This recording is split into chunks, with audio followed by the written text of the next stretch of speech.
What is good, Carnival Spirits? What is up, Caligreen Too Fresh? I am BstMstR, and we are back online for another Sunday afternoon. What up, Caligreen? Chillin', chillin'. Happy Easter to everybody. Happy Easter, BstMstR. Happy Easter. By the way, you forgot to send this stream to YouTube. That's what took me so long. I had to.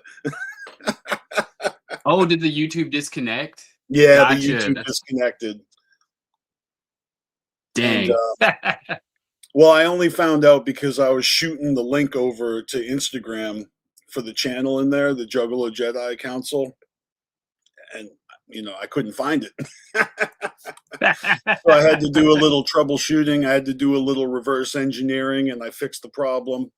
And of course, little delays in the beginning, but we got a great show lined up. We're ready to do this.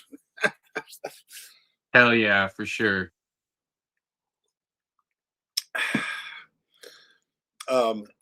Yeah, Easter Sunday, 2026. Happy to spend it with y'all. And I totally understand if everybody's busy with the fam, collecting eggs. I don't even know, chasing bunnies, whatever people do on Easter.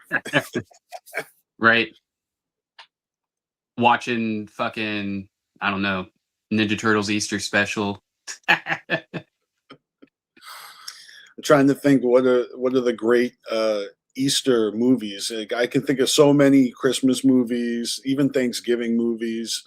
You got your 4th of July movies, Independence Day. But what's the best like Easter movie? Oh. They're all kid related, obvious, like for the most part. There was that one Hop that was a big one. I've seen Hop.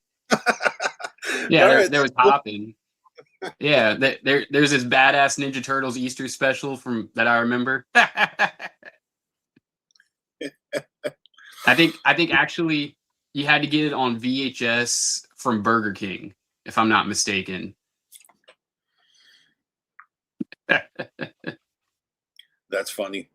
But yeah, the the holiday is one of my favorites personally, because like I famously say in Dear Joe and Joey, it was Easter Sunday of 1996 that I first heard ICP, and I always credit my best friend Tommy B for being the one that introduced me to the Wicked Clowns.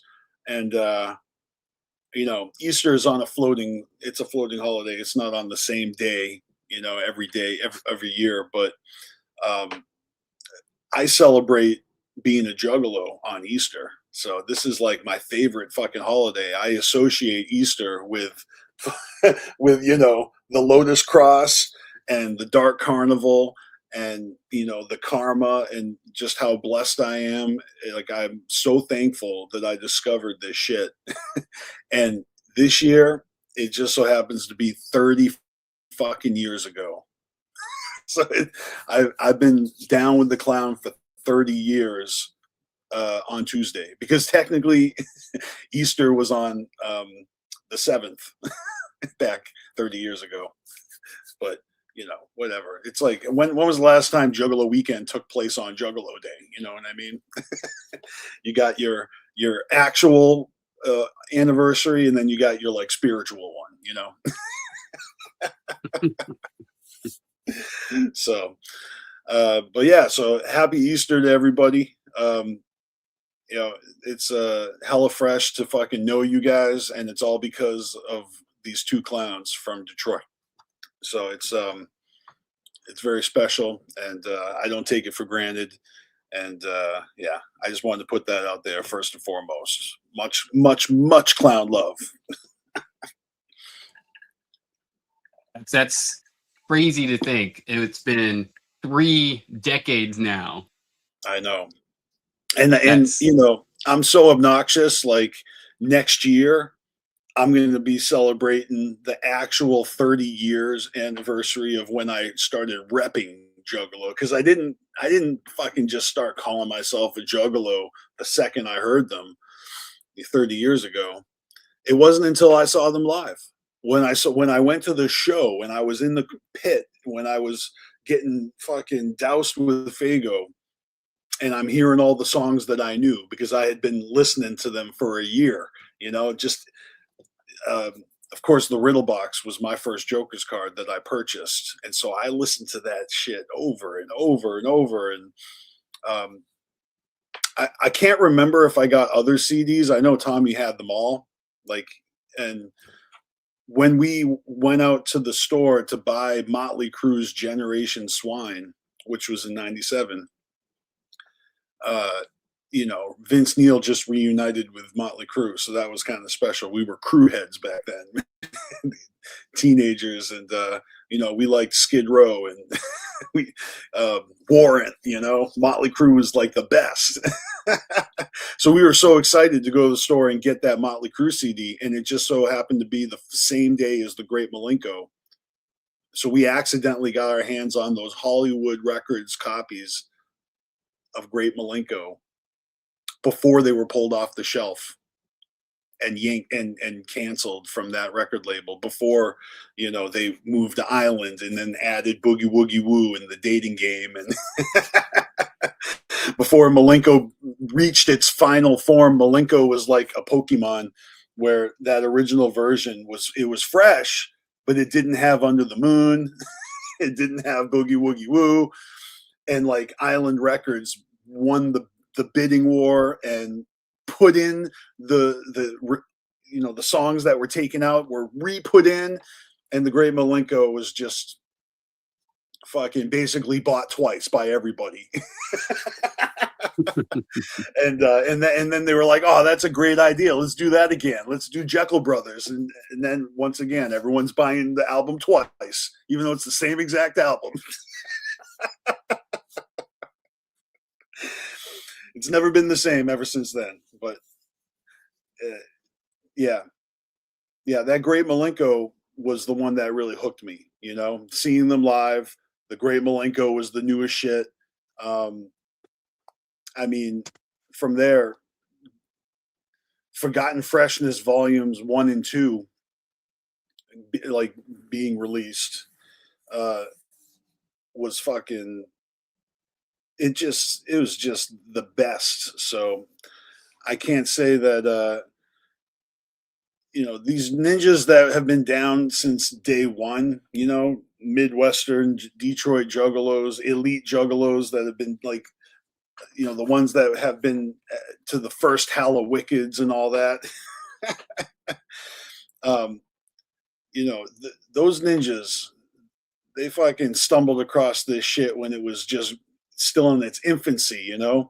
By the time I found out about ICP, they were a well-oiled machine. They were wrestling already, in professional statuses. 30 years later, who would have thunk that they'd be going as hard as they go with all these Joker's cards under their belt, with JCW fucking being as big as it still is. It's impressive as fuck. I'm truly proud to be a Juggalo. It's been a bumpy road, of course. Lots of ups and downs, but forgive me for being overly sentimental. It's my Juggalo day. It's Easter Sunday. Right.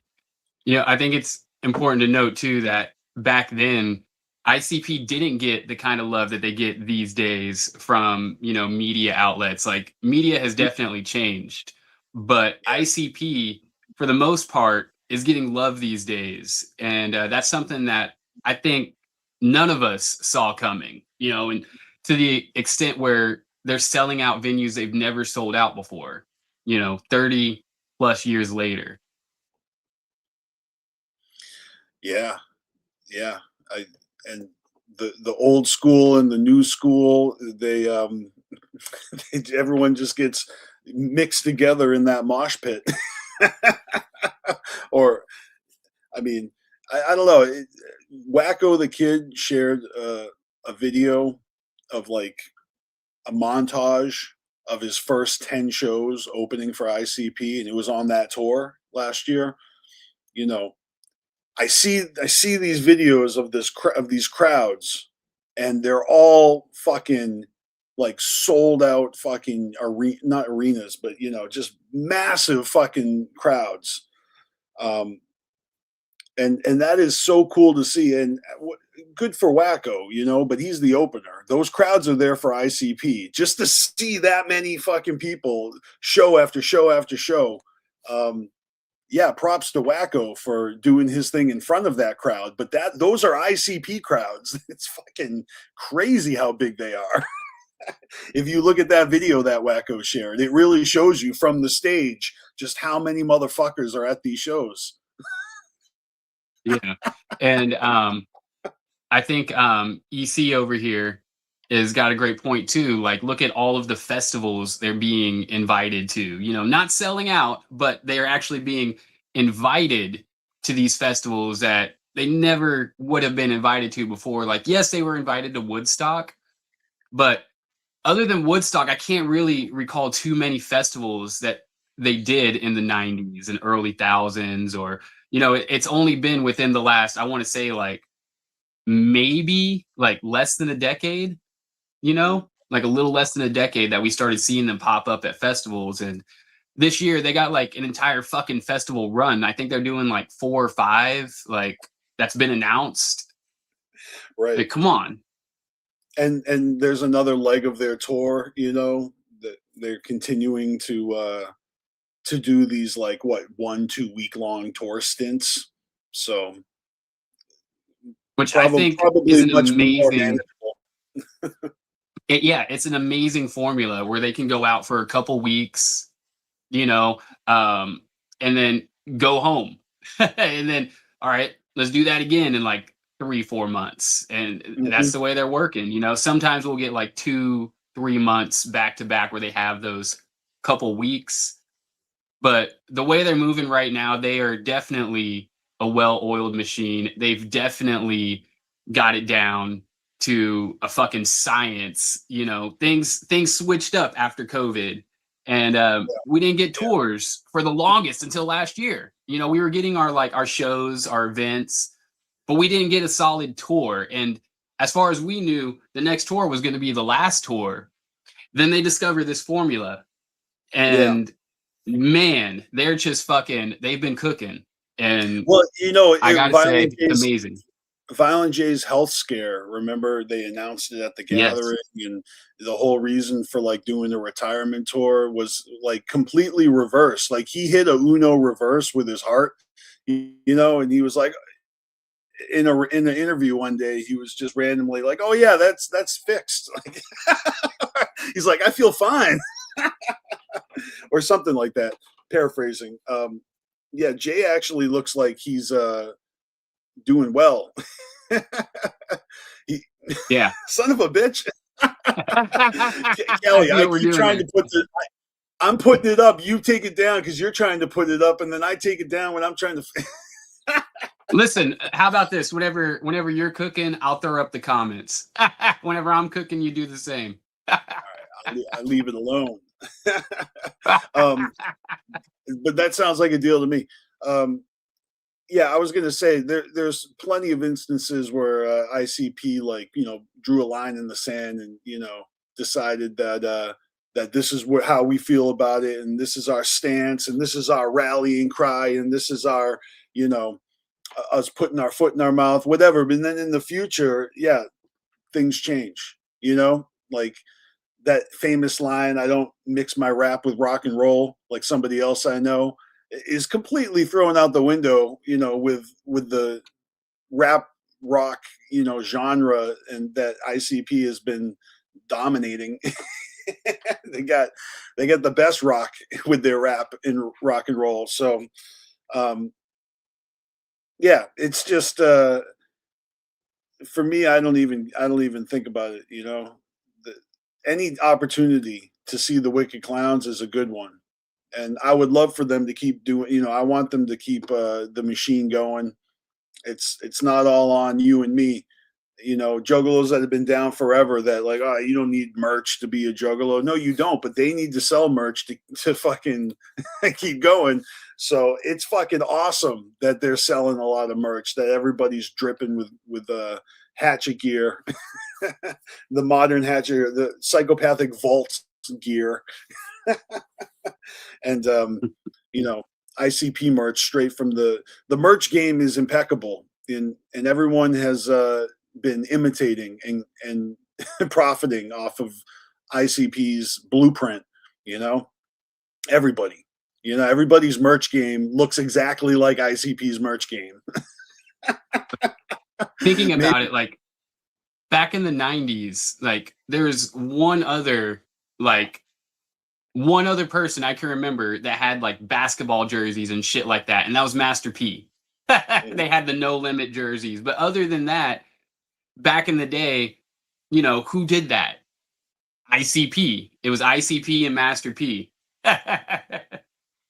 For sure. And now everybody's got their jerseys. Like it's almost mandatory, Like even if you just walk into, I know you haven't been to a mall in a long time. I was recently at the mall, they got like Slipknot fucking basketball jerseys and shit now,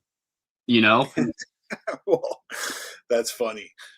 No, I go to the mall once a week to walk and get exercise. Oh, you're a mall walker.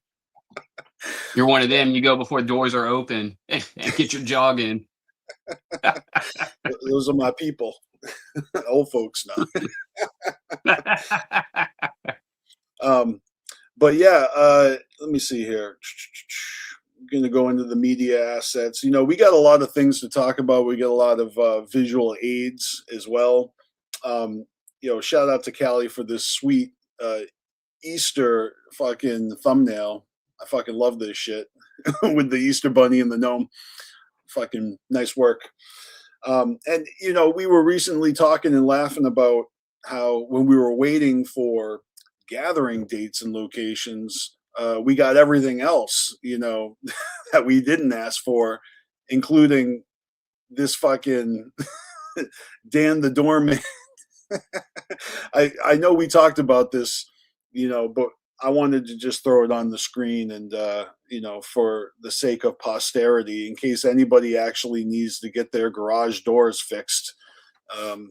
Dan the Doorman is there with his hatchet man. I wonder, has anyone tried calling this number? What if it's like a fucking ICP hotline number? Like, they got some new secret messages for us.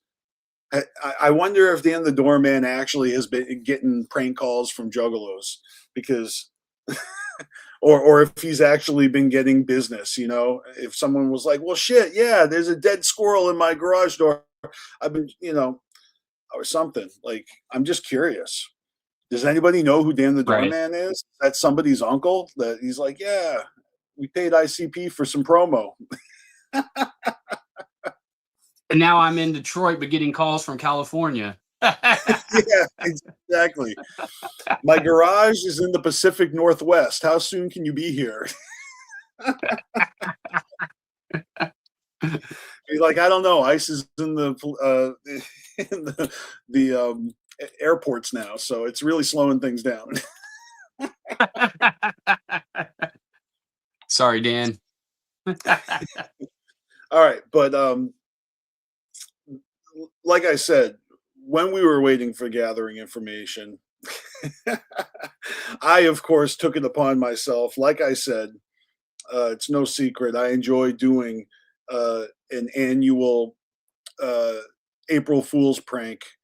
And this year, the April Fool's gathering flyer was challenging because I didn't have any announcement, any theme, any dates at all to just share with a lineup. Instead, I had to make up my own shit. So I just used the knot, and I kept it real fucking simple. A template that ICP has been using for years. You can search Gathering of the Juggalos flyers and find a ton of real ones that look very similar with the style.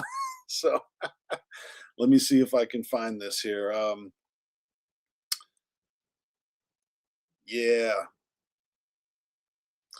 So here's our Instagram, and here is the flyer. Let me say, even though this is probably going to be the most like interacted with and viewed thing I ever post this year, because it definitely went off. Um, even though it's got like a couple thousand reacts and hundreds and thousands or thousands more on Facebook, hundreds of comments on Facebook and here, still the real gathering flyer got like 3,000 fucking reacts in 2 hours. Like this is all basically what we got here. And it only took one day for this thing to fucking get completely played out. A lot of people were not amused. I truly triggered people with this one because what I did was I just put nothing but deceased artists and dead superstars. And I started with Jimi Hendrix, Selena, and Eazy-E, As Heard and Pass Me By. And originally I put like Michael Jackson and, Prince at the top. And then I realized, no, I just need to throw everybody in there alphabetically, keep it fair. And I just came up with as many dead wrestlers, rappers, and rock stars as I could. I threw Not Hitler at the bottom. We'll get to that later. And the Jimmys were rustled. So that was fun for me. And then, of course, the actual gathering announcement came through a few days later, although not before Shaggy told everybody it was going to happen on April Fool's Day.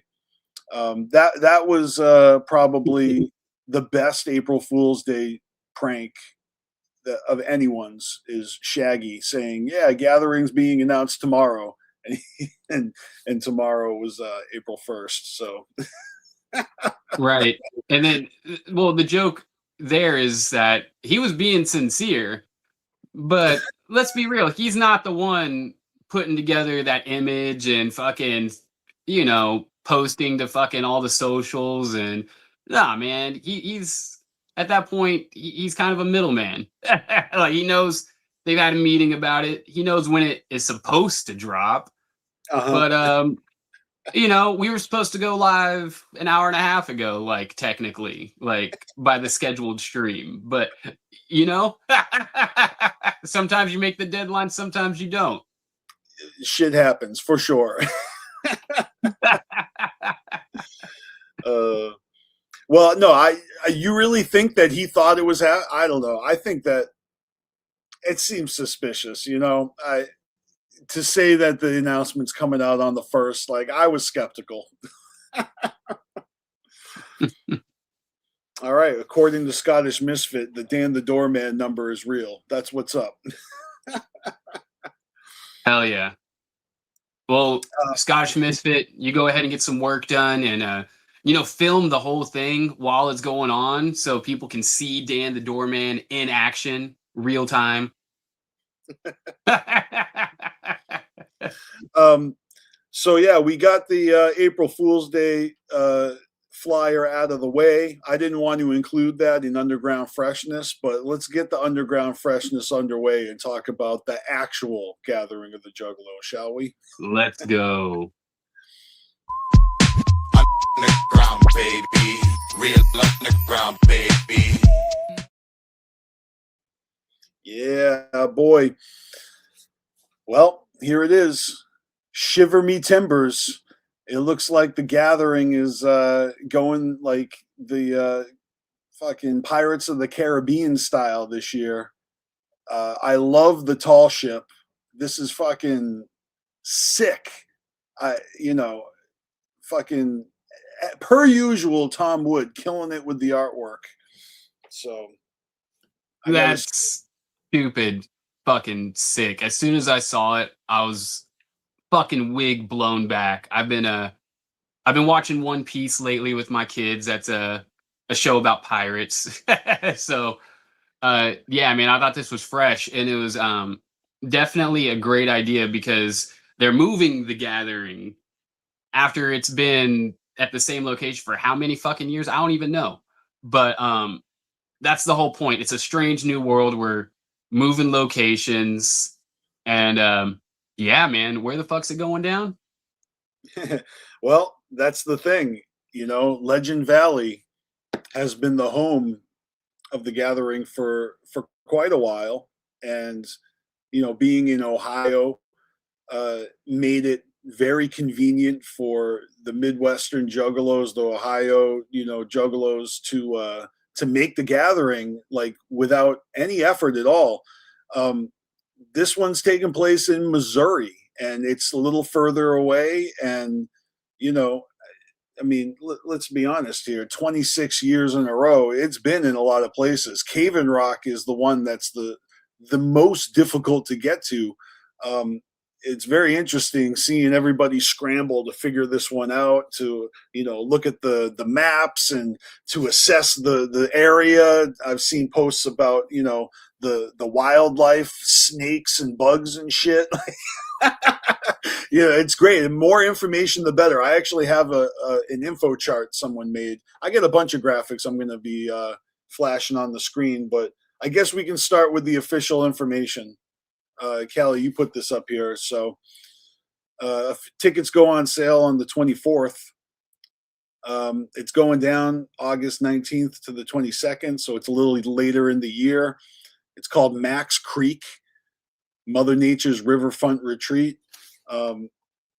You know, and you can Google this place. They have a website. They have social media. They've posted about the gathering on the venue is posted, you know, a flyer for the gathering. I don't actually have that one, but but I do have this flyer,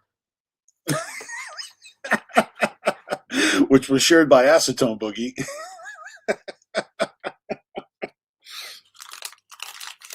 That's fresh. Is that fake though? Oh yeah. Cool. One thing I gotta say is having the gathering that late, a lot of kids are back in school at that point. So are they already? Really? Yeah. Yeah, that's like right around, like last year, actually, school started here the week of the gathering. So, yeah.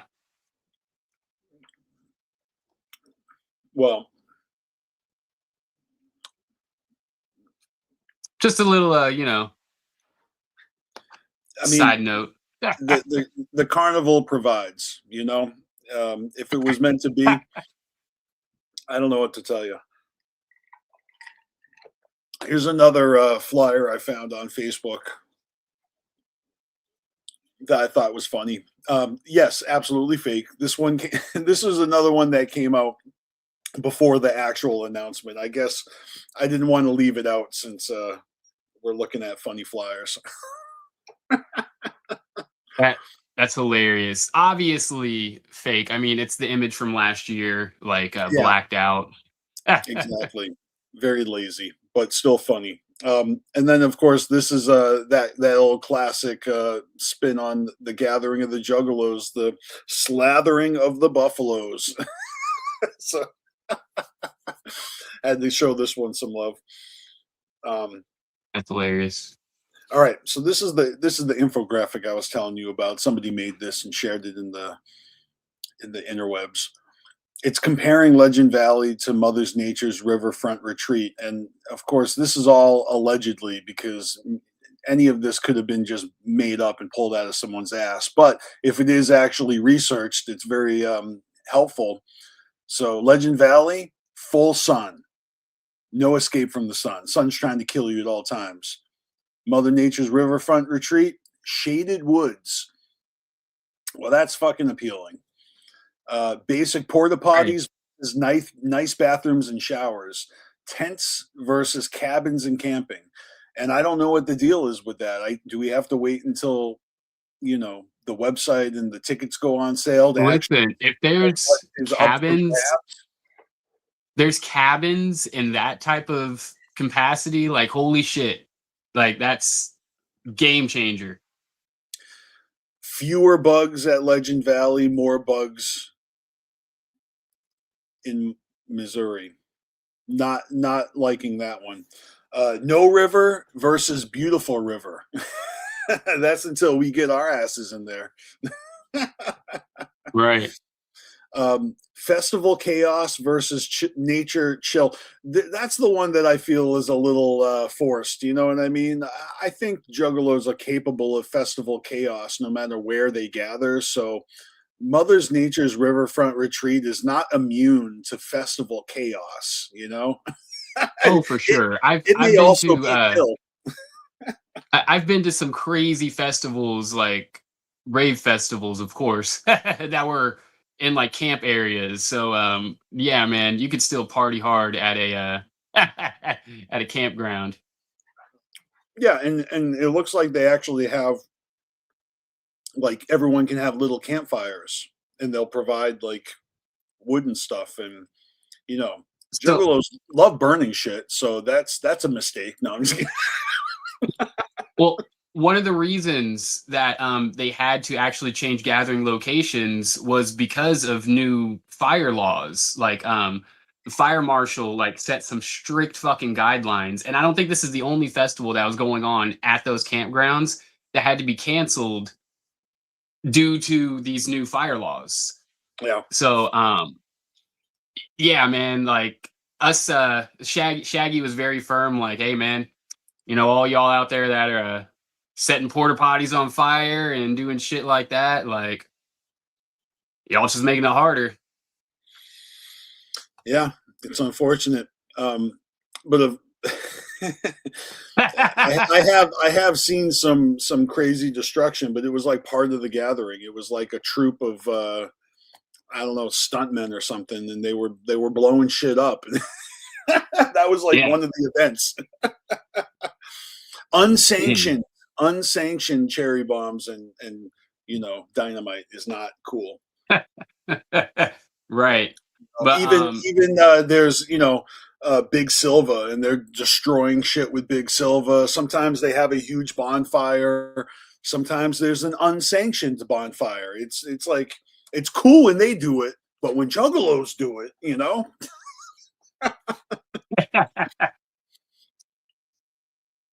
but something else I found interesting was, in addition to talking about like parts of the reasons for them changing gathering locations, he was also very firm that he does not want to ever have to gather again at Hog Rock.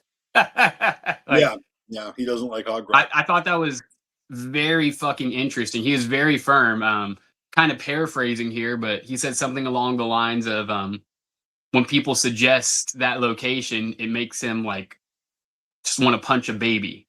He said something along those lines.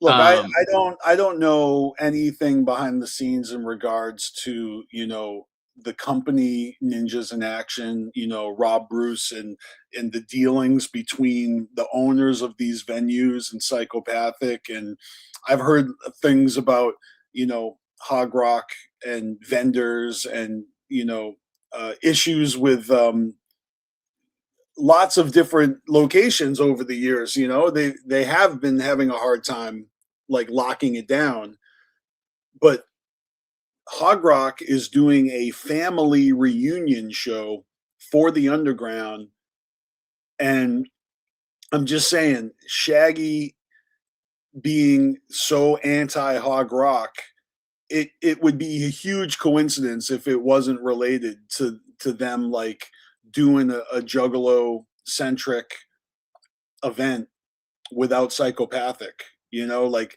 oh shit, a family reunion, you know, underground show. I wonder if ICP will have. Nope, they will never. Like, you know, it's so it just seems interesting to me that they're, you know, they looks like they burnt the bridge, like literally, but the venue itself is down to clown. So they're doing the Temu gathering, you know. Those are my jokes, but you know, you're right. He hates cave and rock. A lot of juggalos do hate cave and rock. I'm not here to tell you what is and isn't a good gathering location. I enjoyed my cave and rock years. I don't need to go back. You know, I'm straight with it. I don't hate it, but I don't need to go back there. Yeah, so this new location, you know, I got some more flyers. This one is also fake. You know, everyone's making flyers.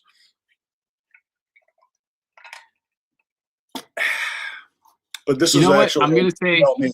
yours like definitely stands out in the fact that you don't have a bunch of artists that are actually probably going to be there. No, none of the ones I posted. Other than Insane Clown Posse, no one else. No one actually made any indication that they picked up that I put Evil Dead in there, which, you know, Evil Dead That's is funny. dead. So, but yeah, this is another one. All right, so I just thought this was funny that some people can't make it to the gathering, and this was made to express that sentiment. It's cute. It's really cute. I really like this. This is for all of y'all that aren't going to gather this year. Don't worry, you still matter. That's funny. Shout out to whoever made that. All right, and I'm not done with the actual memes. Of course, this is the real deal, you know, gathering logo, and of course, somebody had to go and do this.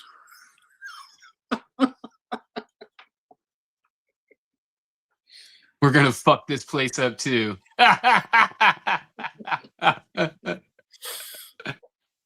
There is no excuse for this, but this unfortunately is the most realistic one, I think.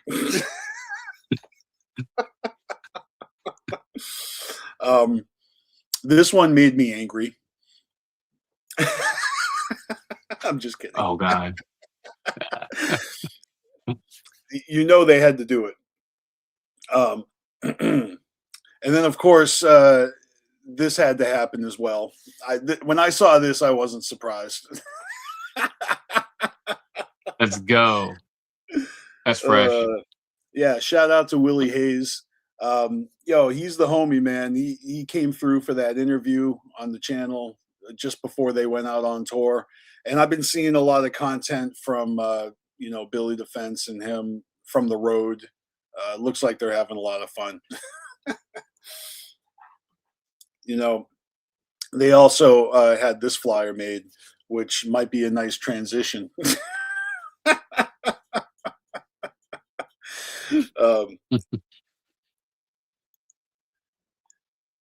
But yeah, that was our gathering coverage. There's really nothing more to say about it because tickets aren't on sale. We don't have any information more than just the location. I mean, I seen that there's a dope ass castle in the area, like a big old like ruin, you know, Oh, an nice.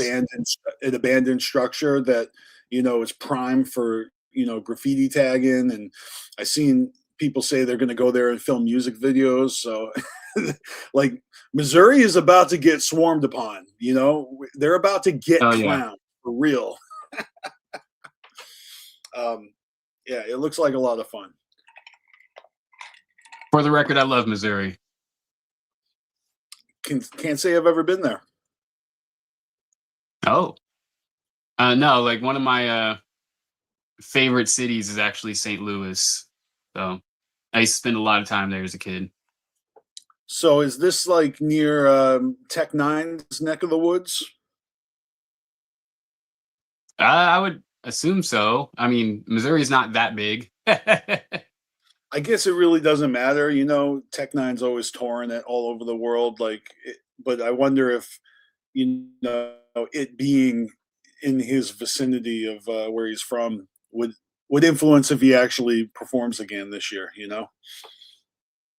Right. But I feel like with him, you just have to like book him like early before he is committed because he's just, he's just booked, he's just booked far out into the future. All right, I got one more thing to share, gathering related. This one's from the Just ICP Facebook page. They got a lot of dope AI art on here. Just a lot of dope Juggalo engagement pictures on here. But the one I wanted to show you is this one. Because they were asking what would their names be. And I just thought I came up with the best fucking answers, so I wanted to show this off to you guys. I thought their names should be Shaggy Two Port and Starboard J.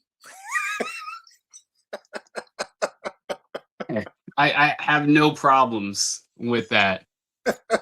I was thinking something along the lines of like Shiver Me Shaggy. Well, here's some of the other suggestions. Someone said Shiver Me Shaggy and Clown Beard the Violent. One said Scurvy Two Dope and Pirate J. That's actually a good one. Yeah, Pirate. I like Pirate J. Peg Leg Shaggy and Violent Walk Two Plank J. No. Johnny Ho and Bubba the Juggalo.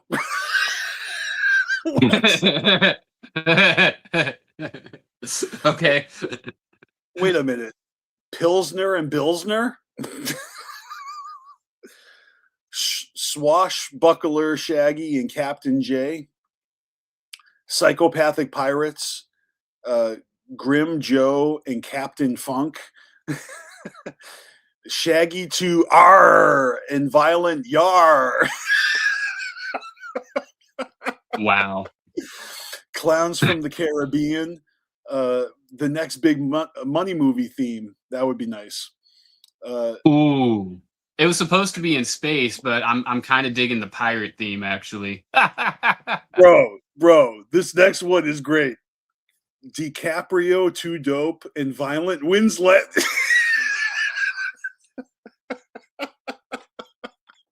Fucking Titanic.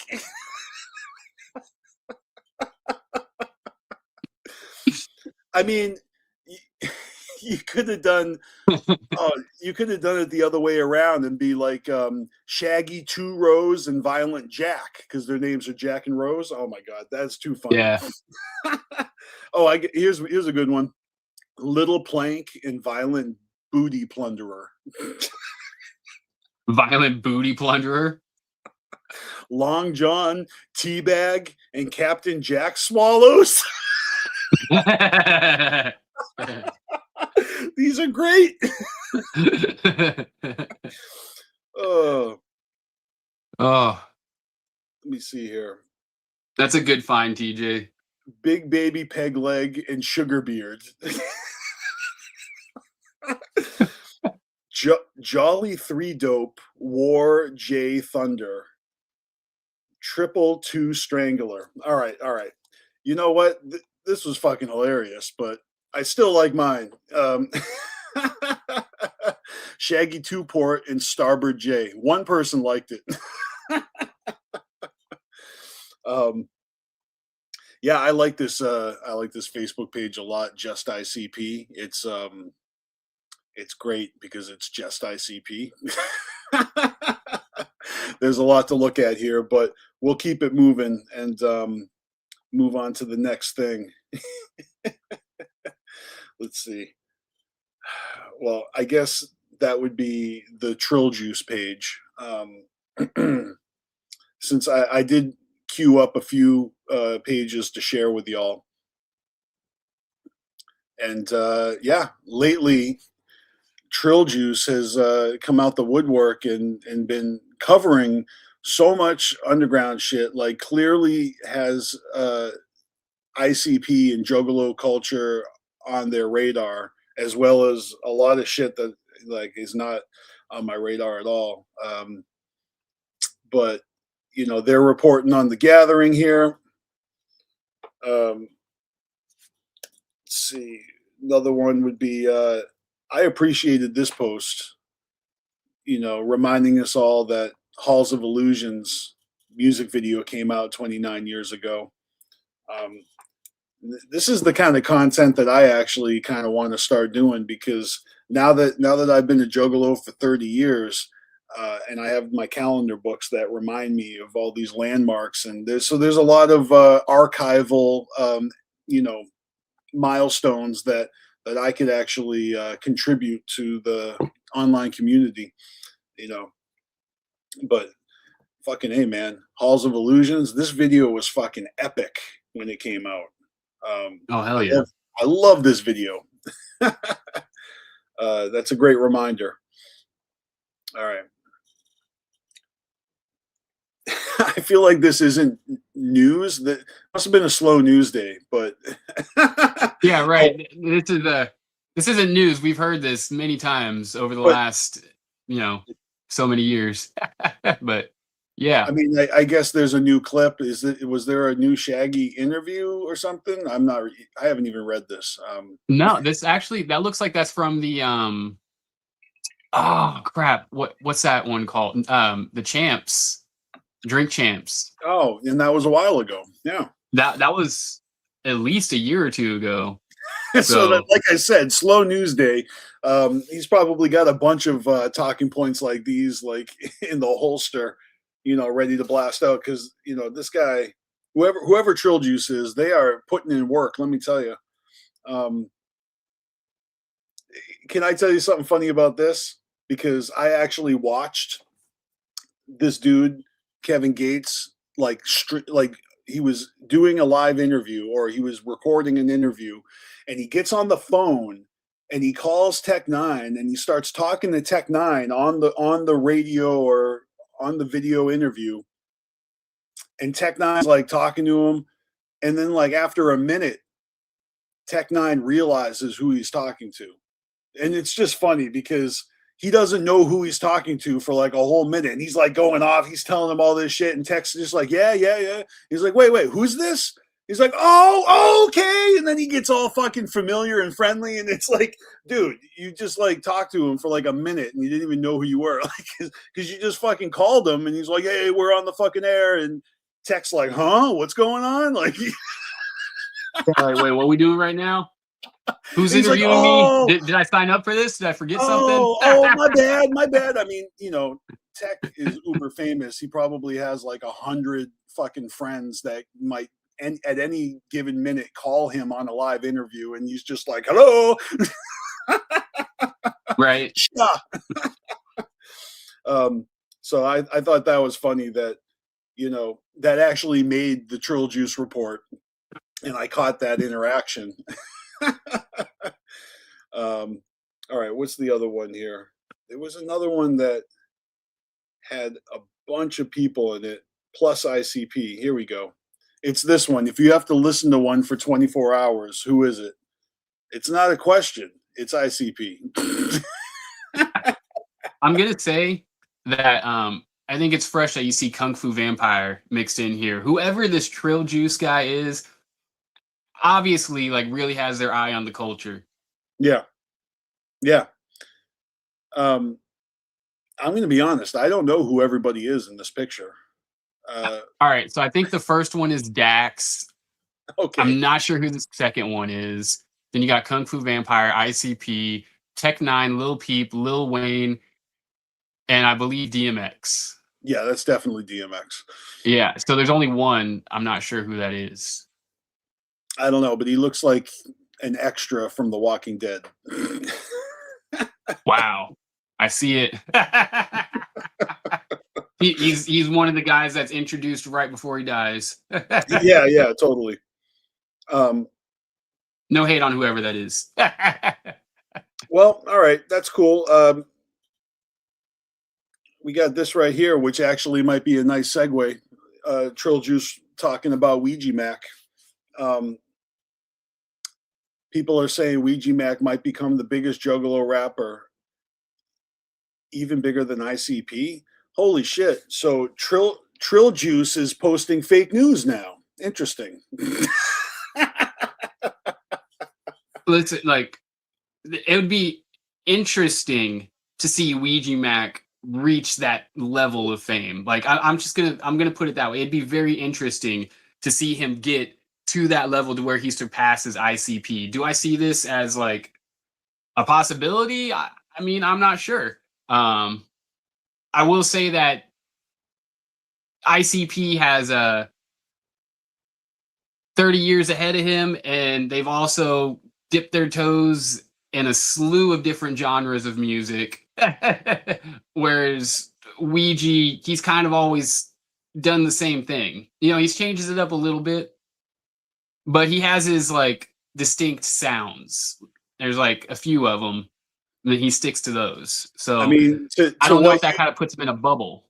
To what you said, you know, he does have a few outliers, like some experimental shit, you know, where it's like a little more ambient and stuff. But that's, in my opinion, is an even harder entry point for him. Like, you know, what he normally does is he's really good at it, not knocking the weird shit. But anyone who's like not sure how they feel about Ouija Macc probably should not start with the weird shit. unless you're someone that's into like Mike Patton and shit like that, then some of like the weirder shit you might get into. Well, I am into that, and I like when artists experiment. You know, so I like Ouija Macc a lot. His style was not familiar to me, and if he's doing a style that other rappers do, those other rappers are not on my radar. And I'm getting like the Juggalo version of that shit. I like it a lot, you know? It's so jugged out. But yeah, so I had that in mind to share. And then the next one will be, I guess the Rambo post, right? Yeah. Or the other post. I mean, which one first? I mean, we could do the Rambo. Okay. I mean, that's what the segue was all about, right? Yeah. All right, cool. So we're on Ouija's page, and yeah, this is the one. This is the one that we wanted to talk about. Rambo. So Ouija Macc has officially settled on a name for his child. It is Rambo. That's fucking awesome. I like honestly, yeah, that's pretty fucking awesome. That's different. My kids have some out there names. Not Rambo, but I mean, my son's name is Slade, middle name Sasuke. You know, I've got Topanga. So I've got some out there names, but fucking A, Rambo, this kid is apparently gearing up to be a fucking badass. Look, I'm not gonna pretend that I know anything about Ouija Macc's personal life. I don't even know his name, his real name, and I'm not even asking you to tell me. I'm just saying, is it going to be Rambo or is it going to be Rambo Macc or with the two C's? Yeah, that is a badass name. There's no denying it. You go to school and you know, you're in kindergarten. And the teacher gets the list of their students' names. Rambo Macc. I mean, in a way, it's brilliant because it feels like it's bully proof. You know, like it's gonna evoke a response, and this kid is gonna be like completely trained as a warrior his whole life, being combated by people that are going to come at him because of his name, and he's probably going to fucking, you know, square up and stand his ground. You know, I can see this guy fucking, you know, growing up with, you know, a sense of pride in his Yeah. in his family and his name Rambo. Like that is not you cannot fucking mess with a Rambo and expect to walk away unscathed. Okay, so you know we all better watch out because if Ouija Macc is the future of this Juggalo shit, then this Rambo is basically our Lord and Savior. And It's the real Lord and Savior, little Rambo Mac. He's the one. That's the future of the wicked. protect this baby at all costs. Oh, that's the shit, though. Hell yeah! So congratulations to Ouija and his growing family out in the farm. That's nice. All right. Well, shit. What's next, man? I'm a little. Take a moment to pause here. Okay, so now it's the next graphic. Gotcha. Let's see here.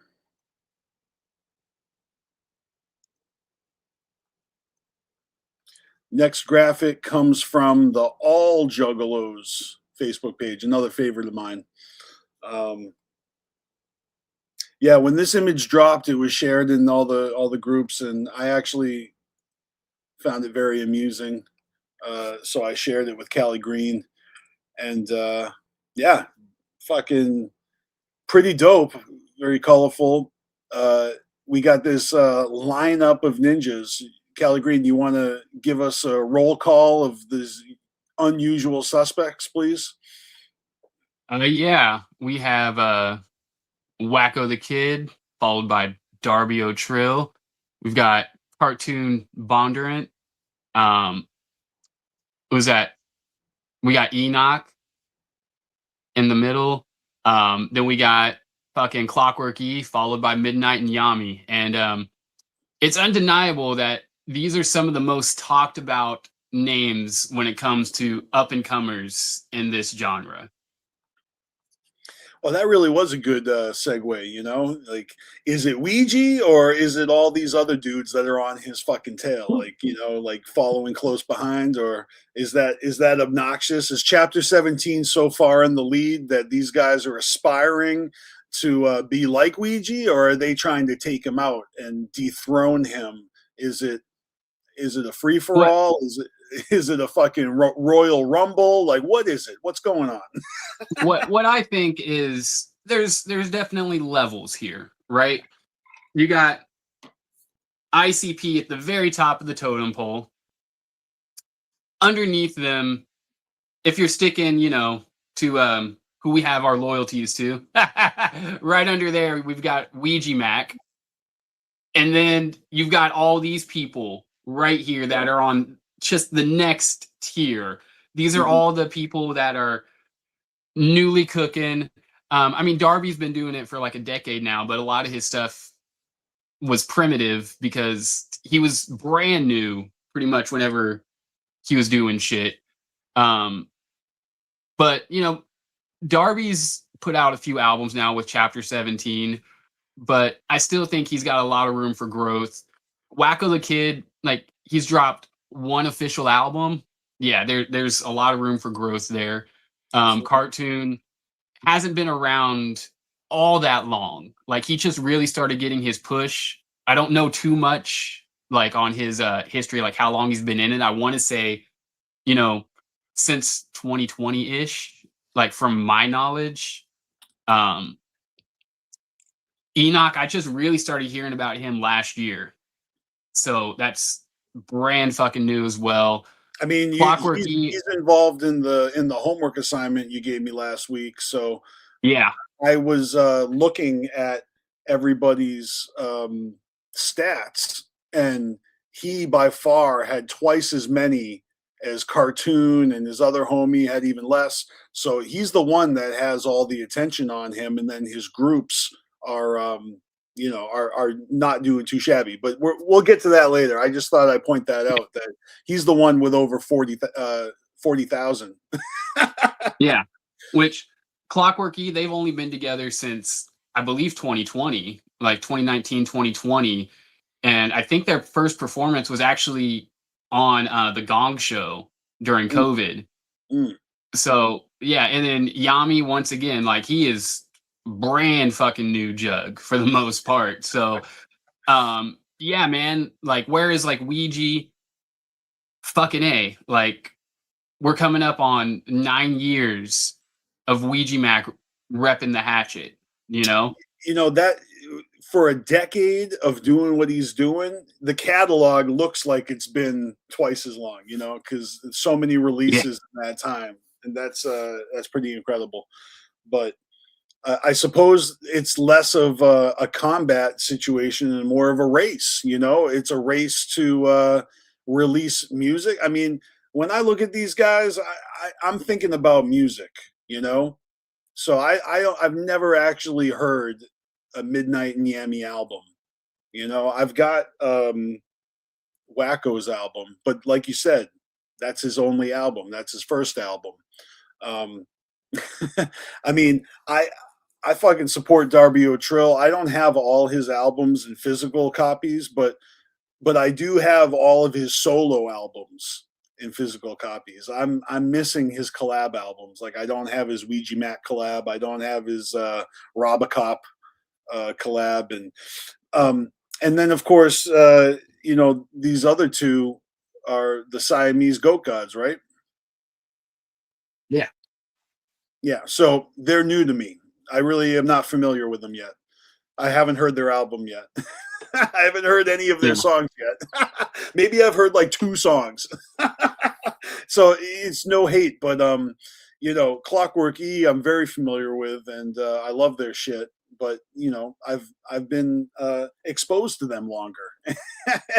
Midnight Miami is he is overexposed. Like everybody found out about him whether they wanted to or not, and so now it's like, what you gonna do with that? You know, now that you have attention, you know. Yeah, I'm definitely like this right here. Like this is pretty fucking solid and dynamic. Like everyone in this picture has a different fucking style, which I think is pretty fresh. They all bring their own look. Yeah, they all look. Yeah, different. they all have it. They all look different. They all sound different. It's definitely showing the diversity of this underground genre.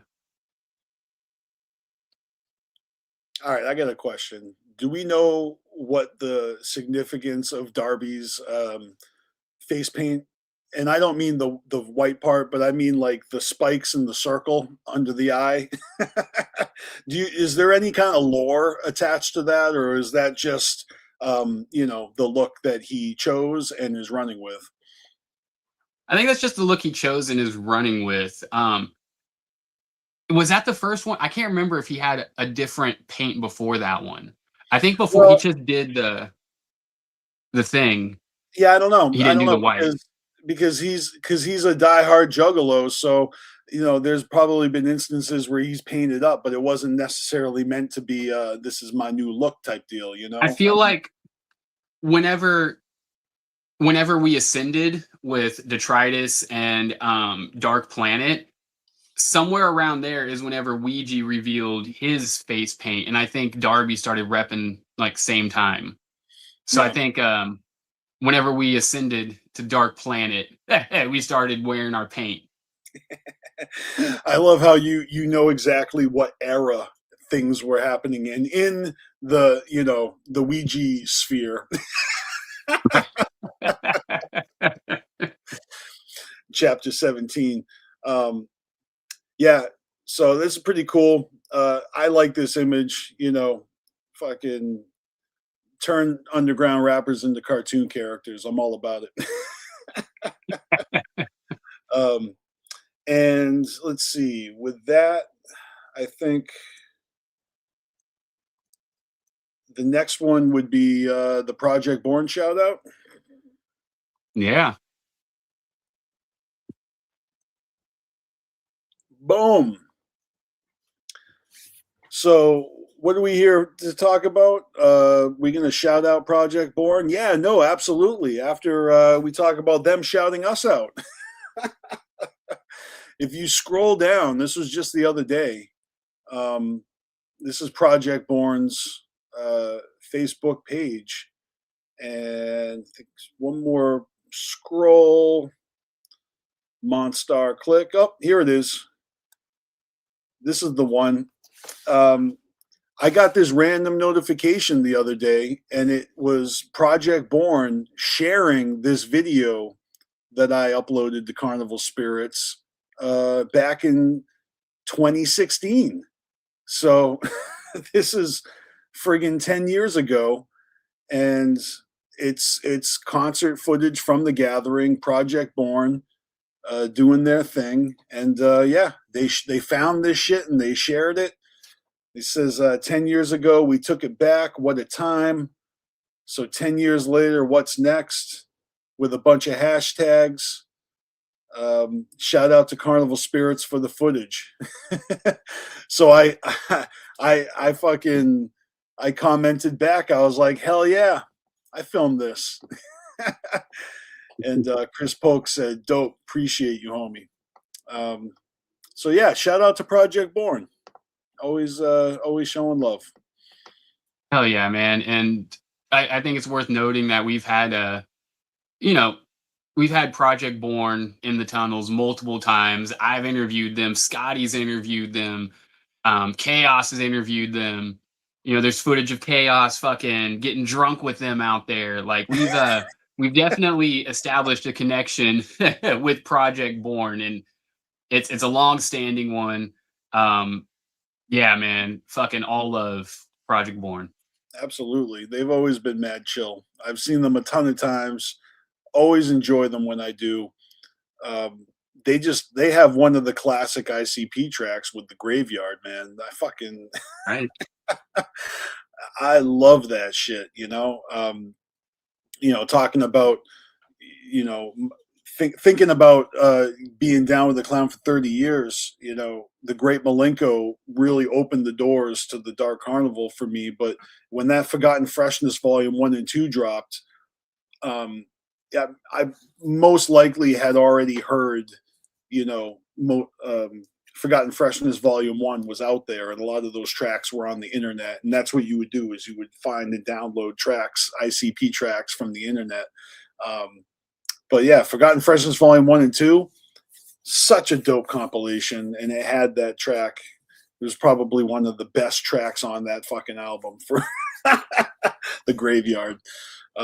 I didn't have any means to get the original fucking Project Born EP. I've seen it. I don't own one. Yeah. Which that's a good segue for me, because the lore behind that original EP is fucking amazing.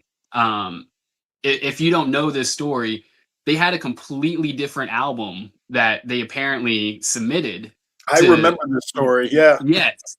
They had a completely different album that they were submitting, and someone stole the fucking, like, what I can't remember what the fuck they're called, but someone stole the tape that they had everything recorded on. And so they went in and they had to start from nothing. And that's how we got Born Dead. And to this day, I believe that they state that the original album went way harder, but they weren't able to replicate it. Right. So it's interesting what could have been if someone didn't leave that shit in the car to get stolen or whatever. That is so unfortunate. Holy shit. Right. But yeah, all love Project Born. The other fun fact about the Project Born EP is that Shaggy did that cover, right? Yeah. That's right. Shaggy did do that cover. I think he hid his signature somewhere in the belt or something. Yeah, I wonder if any of those are out there, if they're for sale on eBay or something. That is a little piece of Juggalo history that has eluded me through the years, But shout out to Project Born. Let's see, what do we got here?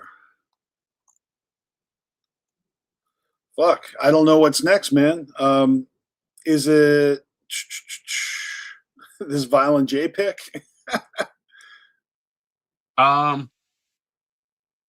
Yeah, Yeah, we can go there. All right. So recently, Violent J was on a podcast with JBL, and this is a pretty fresh podcast. Like he's on the first part of it. This is actually the third time within the year that JBL, like within the last year, that JBL has interviewed Violent J on the third different platform. So this randomly popped up in my feed, and I'm like, holy shit. So definitely check this out. For the most part, it's Jay doing the same typical spiel that he does, you know.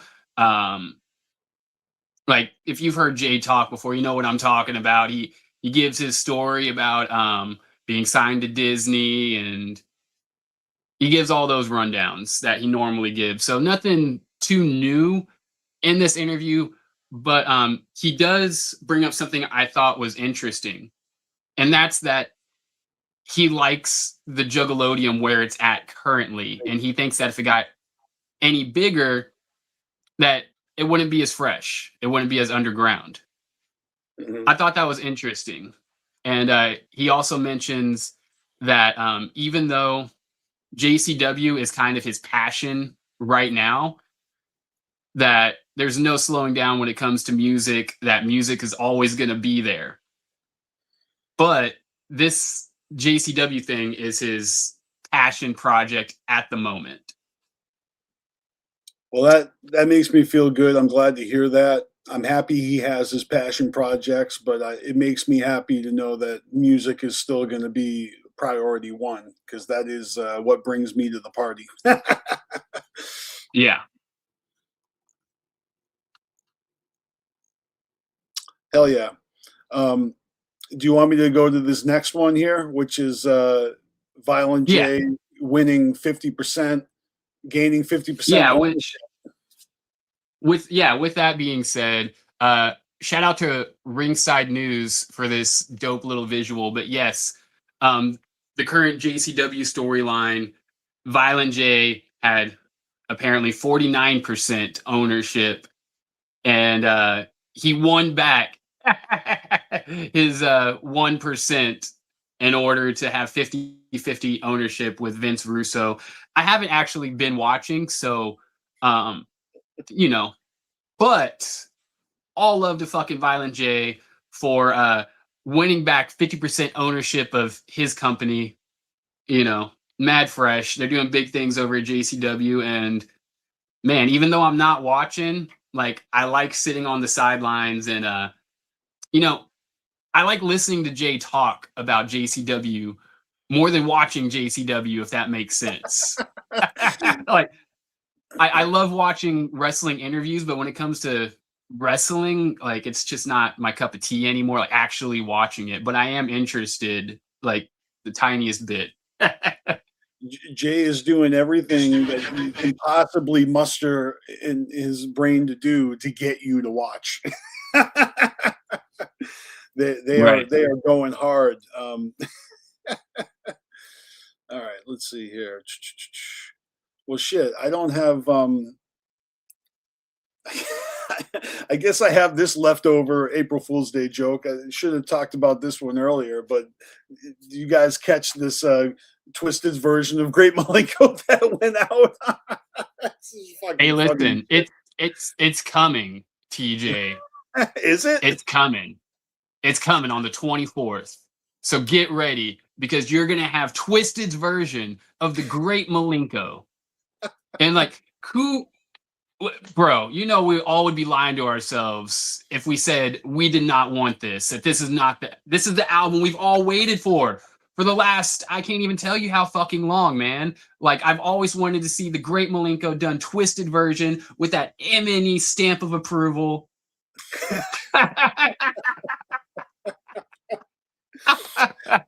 My favorite part about this whole thing is the actual Joker's card image where it shows their freak show split faces there, and you got the basically the chain smoker and then the fatso with the burger in his hands representing Right. madrox and monoxide.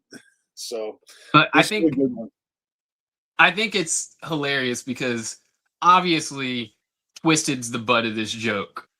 And I believe it was Twisted that shared this. So listen, if Twisted keeps poking fun at themselves like this, getting in on the jokes, I don't know, maybe there's some hope for him. I just can't imagine that Violent J was fucking very pleased with this. I'm just trying to put myself in his shoes when he sees this, or if he heard the snippet, which was literally like either AI or they actually did a segment of fucking Great Malenko, which, you know, I saw Fagel Lovers share this. I thought, like, you know, you guys made this.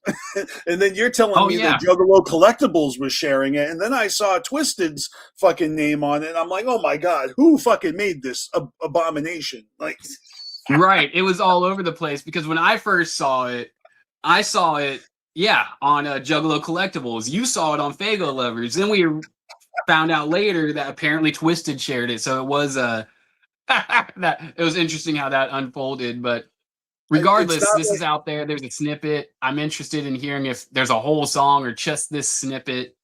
Out of morbid curiosity. Nothing tricked me into thinking it was real. But man, this whole thing had me like fucking thrown, you know, like seeing all the different play. I'm like, who fucking posted this? Who's sharing it and who made it? Like, yeah, it definitely irritated me, you know, in my Juggalo soul. Well, hey, it's possible that it's infected cult led. Infected cult leader 17 may have done this. It's hey man, anybody who did this, I don't know, but whoever did, shout out to y'all. This was probably to me the greatest April Fool's joke. I mean, next to mine, it was pretty damn good. Don't do it again. All right, what's this one, Callie? All right, so this morning, whenever I was driving my wife to work, I got a notification. A countdown has started for a new Sinister album. This is Iconoclast. I think that's how you say that. Iconoclast. I think you're right. Yeah. Cool. This is dropping April 30th. There's currently 2 singles out. Sinister is hyping this up as his greatest project, you know, as all artists do when they got something new dropping. But the songs I've heard are very well rounded. He's been working on trying to like put his styles together in a way that hasn't been done yet. So like really tweaking things to get that perfect sound that he's looking for. And you can hear the progression if you listen to his catalog. So I'm interested in this shit for sure. We got 24 days left. So shout out to Sinister. That's what's up. Something to look forward to. The next one is The Graduate. We going to that? Yeah, we can go to that. Okay. So I don't know what to start with. I guess this. What? Okay. There was an interview. Yes. Chad with Fagel Lovers did an interview recently celebrating 20 years of MC Lars's album, The Graduate, which the post is kind of weird. He doesn't have like an actual image, or I don't even think the title kind of alludes to like what's actually going on in the post. Like it was kind of posted weird from my recollection. I was confused by the post because I follow MC Lars. You know, I showed you guys a little bit of the bundle that I got supporting his Edgar Allan Poe LP. And now this is a 20-year anniversary of his album, The Graduate. He did another Kickstarter, like a pre-order for vinyl. And that Kickstarter came to a close. And as soon as it was done, that's when I saw the Fagel Lovers post. And I was like, oh, you guys are a little late with that. But then I didn't realize, I thought they were just promoting it. I didn't realize it was an interview. So I haven't actually seen this interview yet. So I got to still check this out. Yeah. So it's a long form, like written interview. But it's pretty fresh. There's like some pictures and other shit in there. There's also an interview clip in there from when The Graduate originally dropped. But I thought this was fresh. There is a Juggalo reference on this album. Yep. We covered that last week. Well, And let's refresh people's memory. What's the song, and just give them the because if you didn't tune in last week, like you should check this out. I'm all about those Juggalo references. Yeah, this was MC Lars's first album, and on it he has a song called "Hot Topic Is Not Punk Rock," and in there he mentions ICP throw blankets are not punk rock. And just to be clear, yeah, I actually said that about a lot of the best things. parts. He names all this stuff that you can find in Hot Topic, and he's saying none of it is punk rock. Like, yeah, and I love the fact that I worked at Hot Topic when this came out, and we had ICP throw blankets at that time. I shit you not. So it made it all that much greater. He did his research. Yeah, he did his research, definitely. He went into a Hot Topic with a fucking notepad and just started writing down what he saw. Nope, not punk rock. Nope. Yeah. So shout out to MC Lars, who is always low key, like kind of thrown references here and there. He has a whole fucking podcast dedicated to ICP. So yeah, he's got the Hatchet Chat, right? Yeah. Badass podcast. With his co-host MC Snacks, who I'm actually wearing his shirt today. Shout out to the homie MC Snacks. Hell yeah, that's hella fresh. Yep. But yeah, so if you guys haven't, check out the interview. Obviously this is a 20-year re-release, so you can probably go listen to the album that was released 20 years ago. I don't know if you can actually pick up the vinyl anymore, because I think that pre-order is closed, but more power to them, and you love to see it. It's something. Like, I'm inspired by MC Lars. Like, he's got a great fucking operation. I love the way he promotes his shit. His music is great, but I also enjoy the extras, and the way that he promotes himself is really, really inspirational, I would say. With my own Juggalo Agenda EP, getting it remastered and uploaded to the digital streaming sites for the 17th anniversary is it's so meaningful to me. I want to remind you guys to go subscribe or follow me on Spotify and check that shit out. But I would very happy to announce that we're also going to have physical CDs of Juggalo Agenda real soon. And so if there's anybody out there who actually would like that in their collection, can't wait to make it reality. So you guys will have an opportunity for that. More on that later, but the way that MC Lars is bringing it back, 20th anniversary is a great time to fucking do a re-release. I had to do it on the 17 year because it's just right. It's so low hanging fruit. I had to do it. I can't wait 3 more years for a 20th. But yeah, this interview actually had me go back and listen to this album because I was really into MC Lars when this shit came out. I was listening to his stuff on MySpace, and then the album actually came out, and I just remember this being like a really fresh time. But yeah, The Graduate's my favorite MC Lars album, like hands down. It's full of some fucking classics. Right on. Hot Topic Is Not Punk Rock, Generic Crunk Rap, Rap Girl. Like, I really fuck with this album. Like, so.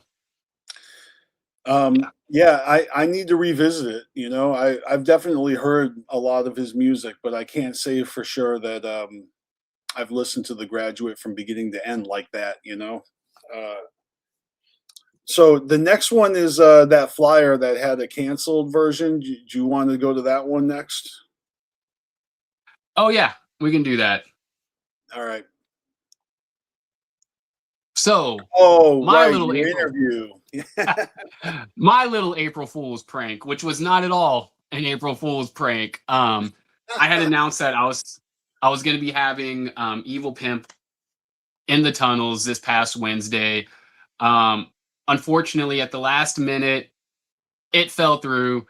He had to deal with his daughter, so that interview has been postponed until further notice. But we still got the freshness coming up. We still got a new In the Tunnels interview coming this week, not with Evil Pimp, but with drumroll Crackle Capone. So Crackle Capone actually hit us up. And the thing that I thought was fresh was I don't think he realized it, but I've put on Crackle Capone in the past multiple times on mixtapes. He was on either the first or second mixtape I ever did, and we've had, well, I can't say we've had a working relationship the entire time, but all the way up until like 2020, I believe, something like that. Whenever we did the Bagel Lovers mixtape, he was on that one. So yeah, man, I'm definitely hyped to chop it up a bit with Crackle Capone. I'm gonna get into his Juggalo roots for sure. He's been doing it for a long ass fucking time. I think he just got a plaque recently for being featured on an album. So yeah, man, shout out to Crackle Capone. What do you mean? He got a plaque for being featured on an album? Was it from Replicon Radio or something? No, he got like an actual like RIAA certification like plaque. Oh yeah, was it for doing the track with Blaze You Dead Homie? Definitely was not. It was for doing a track with Stitches and I think Rocky Luciano. He was featured on their album. Okay, He got a plaque for that. Nice. Yeah, well, Stitches was popular. He was huge at one point. Yeah, at one point he was fucking huge. I don't know about his music anymore, but he's still doing it and apparently getting plaques. So there you go. That's what's up. All right, cool. So we got Crackle Capone to look forward to on April 8th, right here on Carnival Spirits in the Tunnels. You know, I gotta say, I do apologize, but it seems that the Carnival provides, or doesn't give a shit, that I forgot to post this flyer on our socials. So the fact that it was postponed, we lucked out because I didn't even remember to advertise it. My bad. It's cool. Listen, I'm really excited for whenever that one does happen. Like I've said before, Evil Pimp is super elusive. Oh, I know. And, I know you are. You're excited for that. I know. Yeah. So whenever, I'm gonna make sure that one happens. Like we're gonna get that one. But Hell yeah. Crackle Capone coming up this Wednesday. Looking forward to that. All right. And then the next flyer I have here is the Dawn Chaos flyer. Are we sharing that now, or are we waiting on that? Let's go. Yeah. All right. Boom. So, Jesus Christ, let's take a moment to take that in. Like, look at that freshness. Look at that fucking. So yes, yeah, Don Chaos. We're having the 9-year celebration of his Hours of Chaos stream coming up. He's wanting people to send him videos, congratulating him. So I definitely encourage y'all to do it. I did a video. The stream's going down April 24th. You technically have till the 23rd to get him a video, but I definitely suggest getting it in sooner than later, because you know how shit is whenever you got a long period of time like that, like, oh yeah, I'll do it later. The next thing you know, fucking completely left your mind. So definitely get your videos in. We will remind you here next week as well. But we'll shout out to Don Chaos. If you are subscribed to Carnival Spirits, you subscribe to Dawn Chaos. If you enjoy the Hours of Chaos at all, just make a quick 30-second video, shouting out the 9-year anniversary of the podcast, and then shoot that to Chaos or Carnival Spirits, and we'll forward it to him. Just send it to one of our messengers. It would be much appreciated, so that he can make a little compilation video when he celebrates. That would be mad cool. Hell yeah. All right, man. I think we actually made it to the end of the freshness segment, and now we're ready to do staff picks. Is that what's up? Let's go. All right. Hold on. Let's see. Only wicked shit. Only wicked shit. Only wicked shit. Only wicked. All right, starting off with Caligreen's picks. All right. So a few weeks back, I had mentioned that Bleed the Wicked Menace has not dropped any music in quite a while. And he fucking came correct. We got a new track, Witches and Ghosts from Bleed the Wicked. It's pretty fresh, quick little track. It's like 2 minutes long. It's got like a build-up intro and all that. But overall, I fuck with it. Definitely check that shit out. Hell yeah. Next, we got Isolated Beings. Yes, so Isolated Beings. This is the third single that they have dropped off their upcoming album, Brain Scan. It's called Mind Pollution. And man, I gotta say, I really like this batch of tracks that they've dropped. They've dropped Mind Pollution. They've also dropped a song called Sinister and another one called Raise the Dead, which features Dead Idols. I think last week I said it was Dead Camp. It's actually Dead Idols, who are on the same label as Dead Camp. But yeah, man, I'm really fucking with what Isolated Beings is doing. Raise the Dead. Fucking A, man. That callback to ICP, super fresh in there. But yeah, man, definitely check out Isolated Beings. All right, cool. Next, we got... All right, this is Do Not Resurrect. And this is a little single. It's called Standalone Complex / Coffin Nails. There's a B-side track on here. Slaughter Boy, the Crunk Mix. Fucking Do Not Resurrect is crazy fucking fresh. I wouldn't say he's Juggalo. Like, he's definitely not Juggalo, but he falls in that Juggalo adjacent category. Kind of trap metal. Fucking just produces some banger ass music. So definitely check out Do Not Resurrect with his new one, Standalone Complex, Coffin Nails. All right. And then we got K Rhino. K Reno. All right. So this one. I see Rhino. Yeah, I know. You see, of course you see Rhino. So we got You're K telling Reno. me this has been K Reno the whole time? For years I've seen this motherfucker and I've been thinking, I love K Rhino. Yes, all these years going back to the 80s, it's been K Reno. So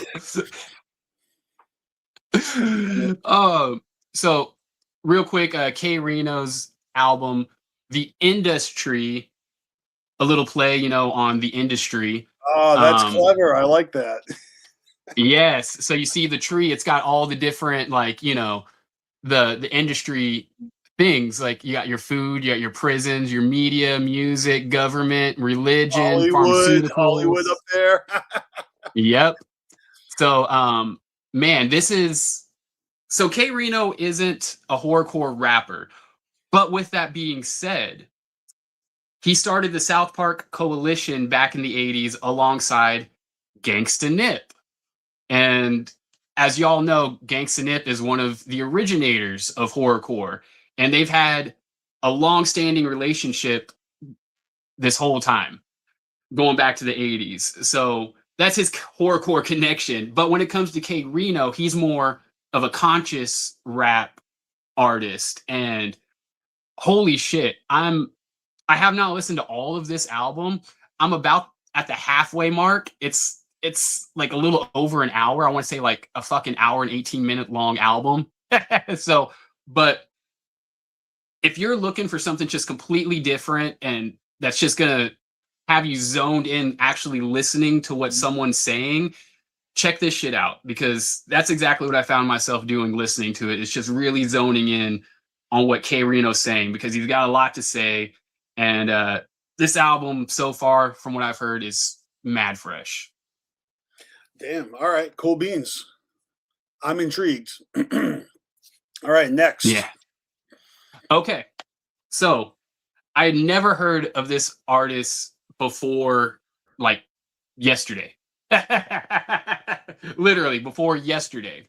Okay. But this is Rocket Reese, and the reason that he got put on my radar is because this song features Sos Mula, who is one half of City Morgue. I fuck with Sos Mula heavy. He's signed to Ricky Hill's label. So that's his little connection, to our scene, other than having performed The Gathering with City Morgue and solo both. But Rocket Reese, this collab with Sos Mula, Baptized, what's intriguing about it is Rocket Reese's style.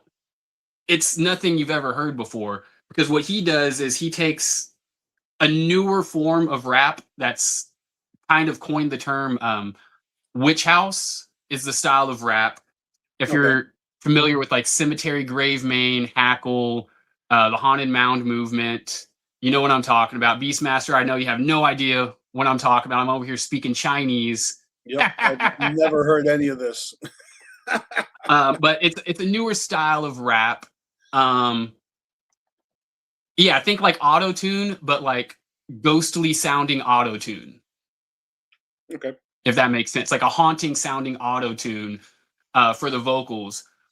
But what he does is he takes that style and he mixes it with like 90s drum and bass like style shit. Like, so it's totally fucking actually a hard style, more hard style. So like, if you know what like 90s hard style rave music sounds like, a lot of dum dum dum dum dum dum dum dum dum dum dum, a lot of that shit. And this really intrigued me because I'd never heard anyone really rap over like hard style. So I did some digging, and just earlier this month he had dropped another album. That's going to be the next slide you got. Okay, we'll go to that right now then. And that is Let Ya Speakers Bleed. Now, this is just a little EP, but holy shit, it blew me away. Once again, it's all that 90s kind of hard style, like with the beats, but with that witch house rap style over it. So fucking A, man. Like, blew my wig back. So definitely, if you're looking for something just completely off the wall and different, or if you're looking to fucking party, like, this is something to check out. Mm-hmm. I gotta say, I like that name, Witch House. That sounds dope. Yeah, man. It's literally, so it's a style of music that it's kind of horrorcore definitely inspired. It's definitely horrorcore adjacent. And like I said, just add some like stringy, witchy, kind of ghostly sounding vocals, like way different. I first heard about the genre, I want to say like 4 or 5 years ago. So Right on. All right, ready for the next? It's time for my staff picks. Let's go. All right, we're gonna start with this one right here. The homie 216Z with Whipstick, and the track, it's a single and it's called Runaway, and this track dropped on the same day as The Gathering information. So I saw he was a little annoyed about, or disappointed that his new drop was competing with everybody buzzing about The Gathering. So I just wanted to give him first and foremost little bit of love and remind everybody that this just came out, and you should go check it out. It's actually a pretty fresh track. Which, side note, Whipstick of Super Famous Funtime guys. Yeah, and he's on his, like, you know, screamo shit. Like, I'm looking forward to that. I saw this pop up. Yeah, this song is actually Hell pretty yeah. aggressive. You know, the imagery says it all. So, but I enjoyed this one, and I like Zay, and he makes great music. But he's also the homie. I've kicked it with him several times at the gathering and stuff. All right, and now we actually talked about this last week, but I didn't get the image, so I just wanted to throw this up on the screen and shout out Gloom Unit for their Gloomhauer song that came out recently. Didn't want to exclude them, you know. Yep. Side note: I think Boomhauer was one of the most recent tattoos that my mom got. Really? Yeah, I'm not even kidding. She has around her leg. She has different King of the Hill characters, and they're all like different ridiculous ones. Like you got Dale in his underwear, you got Bill in his dress. Yeah, that's fucking awesome. All right, next on my picks is this Corpse Circus track, Street Trash, but this one is a remix, and it's featuring Kool Keith, produced by Dr. Drankenstein, who is or isn't Killator. Who knows? But shout out to Killator, Corpse Circus. I'm a huge fan of his artwork, and I actually backed the project that this may or may not be a part of. I honestly don't know. There were two fucking projects I backed last year. That was MC Lars and Killator. And it was for like a long lost Corpse Circus album that they retrieved the files. And so they did a Kickstarter to re-release or to release this lost album, and then it had all these extra add-ons. And I'm just putting it out there that I do not know why that this has been delayed so much, but I thought it was supposed to come out like around Christmas time or maybe even Halloween time, and now it's all the way at Easter the following year. And maybe I just need to go check my emails. But if anybody else has backed that project and you have some information that I don't have, hit me up, let me know. One of these days I got to hit up Justin Parker and just ask him, like, hey, what's up with with the fucking pre-order bundle? Because I actually paid extra for some dope shit. He had a lot of extras in that pre-order. I mean, just a lot. It was kind of irresistible, and I was happy to help. You know, it's another situation where you get your name in the liner notes and all that jazz. But one of the extra add-ons in the bundle was a verse, a collaboration with Killator, and so I did that. And so I am waiting on information on when and how and where and what do I got to do to make that happen. You know what? I think you need to hit up Justin Parker with your receipt and be like, hey, I paid for this reverse. What's next? True. That's on me. And, you know, I have a number of friends that I'm actually working on new music with. And as soon as I handle that, I'll get to him. You know, there's really no rush. And I do have receipts, so I'm not even worried about it. But yeah, this new track featuring Kool Keith, I haven't heard it yet, but hell yeah, man, I'm a huge fan of Kool Keith. So this is a pretty interesting one for me. Hell yeah. I don't have too many more, but this one is actually an EP, and the group is the Michigan Misfits. So this EP came out on the 13th. It's just got 5 songs on it.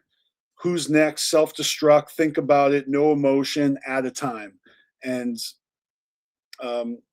yeah, the EP is called I Saw the TV Glow, which I think is the name of a horror movie. I've seen it. Hell yeah. But yeah, if you guys aren't familiar with the Michigan Misfits, I promote their music all the time on Carnival Spirits. They got good shit. So I am looking forward to checking that out. I haven't actually heard it yet. These are all new on my radar, but that's why I'm sharing them with y'all. Like, this is the music I'm going to be checking out this week. The next one is from an artist that is actually from the Pacific Northwest. I actually saw this guy open up for Kung Fu Vampire when Kung Fu Vampire came around the area and played Portland. His name is Whitey NW, which I'm assuming stands for Northwest, because this album is called Wicked Northwest. Came out on the 18th. Okay, I'm sorry. It's an EP. It's only got 5 tracks. So another 5-track EP. Whitey NW is the artist name. Wicked Northwest is the title of the EP. And I'm going to be checking this shit out. I enjoyed his set. I thought he really put it down. So I don't know if this guy has any movement or any traction or nothing, but he's one of the local openers in my new area. And I just wanted to show some love because, you know, when I went to Kung Fu Vampire, there was a number of openers that were really dope, and I followed them all on Spotify. So it's been a while since I've seen any one of them drop something, and this showed up recently.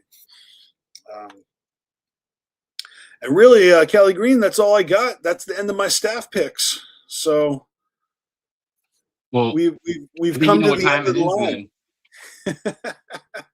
We got a little bit of time before the 2-hour mark. It's actually just enough time to do our shout outs. And I mean, I guess there's a few memes. You forgot a segment. One thing. You forgot a whole What? Segment. I know. Oh shit! I just realized what segment we forgot. Hold on, chill for a sec. All right, and I will. Okay. I think I got the video here. Here we go. You ready? I'm ready. Nobody escapes and everybody's consumed. All right. We all review. It is time for war, y'all. We're bringing it back. Yes. So, for those of you who are not familiar with war, why don't you tell us a little about it, Beastmaster? I mean, I don't remember how long ago. It was probably over 10 years ago. I came up with an idea to do reviews for albums, but we all review it, right? Because that's what we used to pull together video clips from all the Juggalos in the YouTube community and talk on a subject. And then I would splice them all together. And, you know, those videos were fresh as hell. We were doing them for album anniversaries. We would call them bloody birthday celebrations. And then I thought, okay, well, we could review albums even when it's not an anniversary, right? And I came up with the acronym of WAR, and that's We All Review. And so that's what we're going to call this segment. You know, last week, Caligreen gave me homework to listen to this album, The Mutant Underground Dwellers. And, you know, I did it. I listened to the album. We're going to talk about it. We're going to review it together. And you guys are welcome to review these albums with us moving forward. We're going to announce next week's album on the show after this segment. And instead of thinking of it as homework, think of it as boot camp, where you got to listen, and then we're going to go to war next weekend on the next album. So that's what it's going to be. I got a better one. Think of it as like a book club. You know, we all have a different album that we're going to collectively listen to and come here to talk about. Hell yeah. So if you guys want to join in, we encourage you to. If not, hey man, just kick back and listen to us do our thing. Now, of course, if you've heard this album and you'd like to give us your feedback, now is the time for that. So let us know in the chat what you think of this album. If you've heard it, these artists, and let's get into it, because I was not familiar with this. If it wasn't for you, Caligreen, I never would have even fucking known this existed. You put me onto this, and you have basically corrupted me. I will never be the same after hearing this album, honestly. That's awesome. This is one of those albums where before you've heard it and there's after you've heard it. And yeah, I will forever be changed now that I am fucking knee high in the mud. Right. So listen, I think it's, first of all, this is obviously like a fun conceptual project. And this isn't the first time we've had something like this happen in the underground, but I think it's the first time that it's been executed the way that it has been done here. Like, of course, low key back in the day, he dropped like Fraggle Swag, and we had like Bunny Junk. So, you know, there's always kind of been that comedy like aspect. And then I feel like Clockworky, you know what I mean? They kind of brought a new added flavor where they took all the like things that a lot of people find to be like maybe negative about the culture, and they just like fucking hyper focused on all of that. And you know, we had or have super famous fun time guys who also are in this realm but have fun with what they do, right? Can I say that maybe you're making me think of supervillains, and maybe this kind of has a little bit of a tie to that, where it's a whole new persona. I mean, obviously, Dark Lotus was a super group, but they never changed their personas for Dark Lotus. I mean, not they used their real names. It was supervillains where they actually had aliases, right, based off of the deck of cards and all the different you know, symbols. So in this, I don't know enough about Enoch and Ill Fortune to tell you, you know, what's going on here. But by just listening to this album, oh man, it is like fucking cartoon core. Like, they got, if it's them doing their own fucking sound, you know, skits and imitating like a cartoon back and forth, like an actual fucking dialogue of cartoon Saturday morning cartoons, but with a, you know, a little bit of a twist, a little bit of an adult. Well, like I think one of the things that they did here that they were able to capture was they have definitely that that vibe with the skits. It feels like a late 80s, early 90s, like mutanoid cartoon. You know, I could hear like this type of shit going on, like the sound bites and shit that they're using in like Ninja Turtles, or like, you know, fucking any like Biker Mice from Mars, like any of those kind of mutanoid like cartoons that happened around that time. Like, you definitely hear that influence, but they mixed it very well with like Trauma influence, with which Trauma is like Toxic Avenger and all of that. So in all of their music videos, they actually tag Trauma Entertainment. If you actually go in like the description, they shout out Trauma in every single video and say that they're the reason that they do it, and to give them a job. Well, they have that line. They have that line in the album where they're like, "We're so disgusting, we can't even get a job at Trauma." Like, I picked up on that. Yeah. Which I gotta say, like, the way they did it, like, I fucking love it. Like, it definitely, you know, when I was a kid growing up, I watched the Toxic Avenger, which was the cartoon version of, you know, the Toxic Crusaders was the cartoon version of the Toxic Avenger. I used to watch that, and I see a lot of that influence in this album.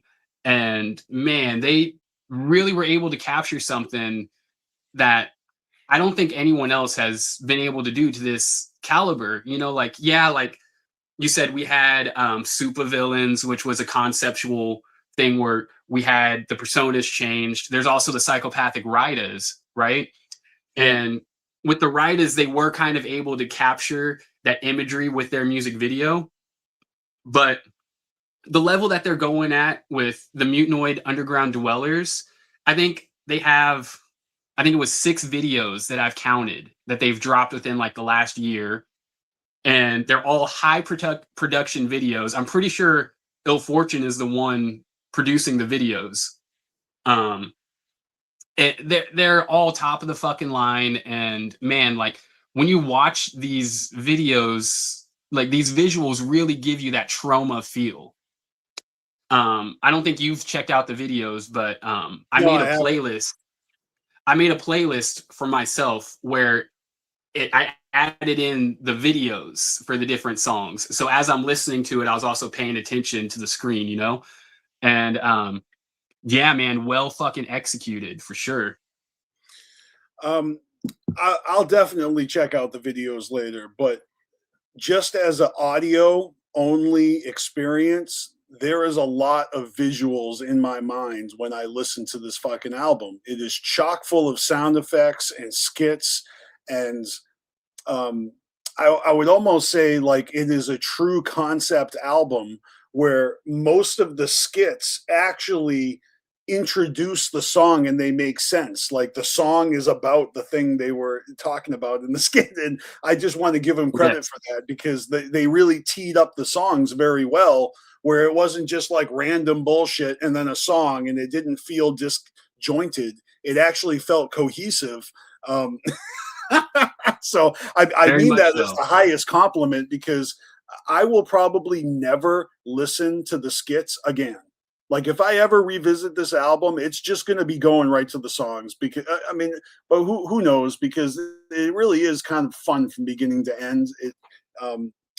But I gotta say that the production of this album is fantastic, and I could go into a little bit of detail for you by just looking at the track list and being honest with myself that you know, a lot of music that sounds the same. You know, every beat sounds similar, and the artist maybe is in their pocket, and they just like, not only is the production drastically different from track to track, but they have inflections in their voice where you can tell the difference between them, but they are all over the place in their pitch, and it's just so extra. It's like they're truly portraying cartoon character voice work to you know, like it's not horror on a CD, but it's totally a gross fucking animated cartoon on a CD. With the whole acronym and the whole Mutant Underground Dwellers acronym of the MUD, right? You start off with the Rise of Mud, Toxic Paradise, Sua Clan, Gross Off, which may be my favorite track, but if I remember correctly, these songs have like fucking horn sections, and there's like jazz fucking solo sections, and then you go to Turmoil, and all of a sudden it's like violin orchestra style beats, and so at the end there's like fucking like a bluesy fucking guitar riff. Like there's a lot going on production wise, and I don't know how the fuck they pull that shit off, if they have like one Mikey Clark type motherfucker, or is it one of them, or if they got a dude. But I'm very interested in how they created the noises for this album, let alone the lyricism and the wordplay and all the joke, you know, the punchlines. I'm just talking about the actual production, because it is fucking dope. Like I loved it. I loved it. When it comes to the production side, it definitely, like I was saying, has that cartoon feel to it. Like I feel like I'm listening to a Saturday morning cartoon, like an adult version of a Saturday morning cartoon, as I'm in my fucking, you know, listening to this shit. Like the horns and all of that, that's very reminiscent of like late 80s, early 90s cartoon culture, you know? Yeah. The last, not the outro, but the last actual track, Manipulated, almost gave me like, you know, Juggalo party vibes. Like it just had that like, you know, that beat. Even though they didn't really get overly hype, you know, it's almost like it's almost like the vocals are chill, but the beat itself feels like a party beat. That Yeah. actually might be my favorite track on the album, honestly. Uh, Like on the second I think listen, I enjoyed a lot of these songs for what they were, and I just enjoyed how it took me on a journey from one to the next. And a lot of it is like potty humor and low hanging fruit, but it like I didn't bother me. Not that it would. I'm just saying it wasn't overly the the skits didn't annoy me. You know what I mean? It was yeah. interesting, but it wasn't overkill. I don't know. I get what Maybe you're I'm a saying. little picky. No, because let's be honest here. Whenever you listen to skits, like a lot of times they're immediate throwaways. As soon as you turn it on, they have no connection to what you're listening to. They're just, you know, kind of filler. But when it comes to these skits, like you said, they all tie in to the songs that come immediately after them. So it definitely there's purpose in the skits, which I Yeah. think is dope. You don't get that a lot of the time.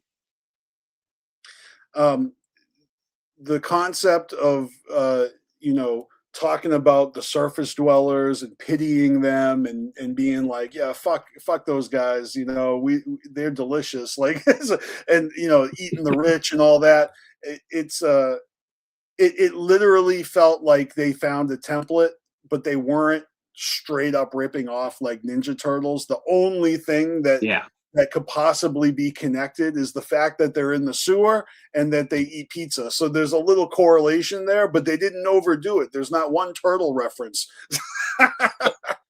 With that being said, the song "Rise of the Mud," they have a Mhm. music video, and in that music video, they have someone in a Raphael like costume, and they kind of do like if you remember in the original Ninja Turtles, like the end whenever they fight the Shredder on the rooftop.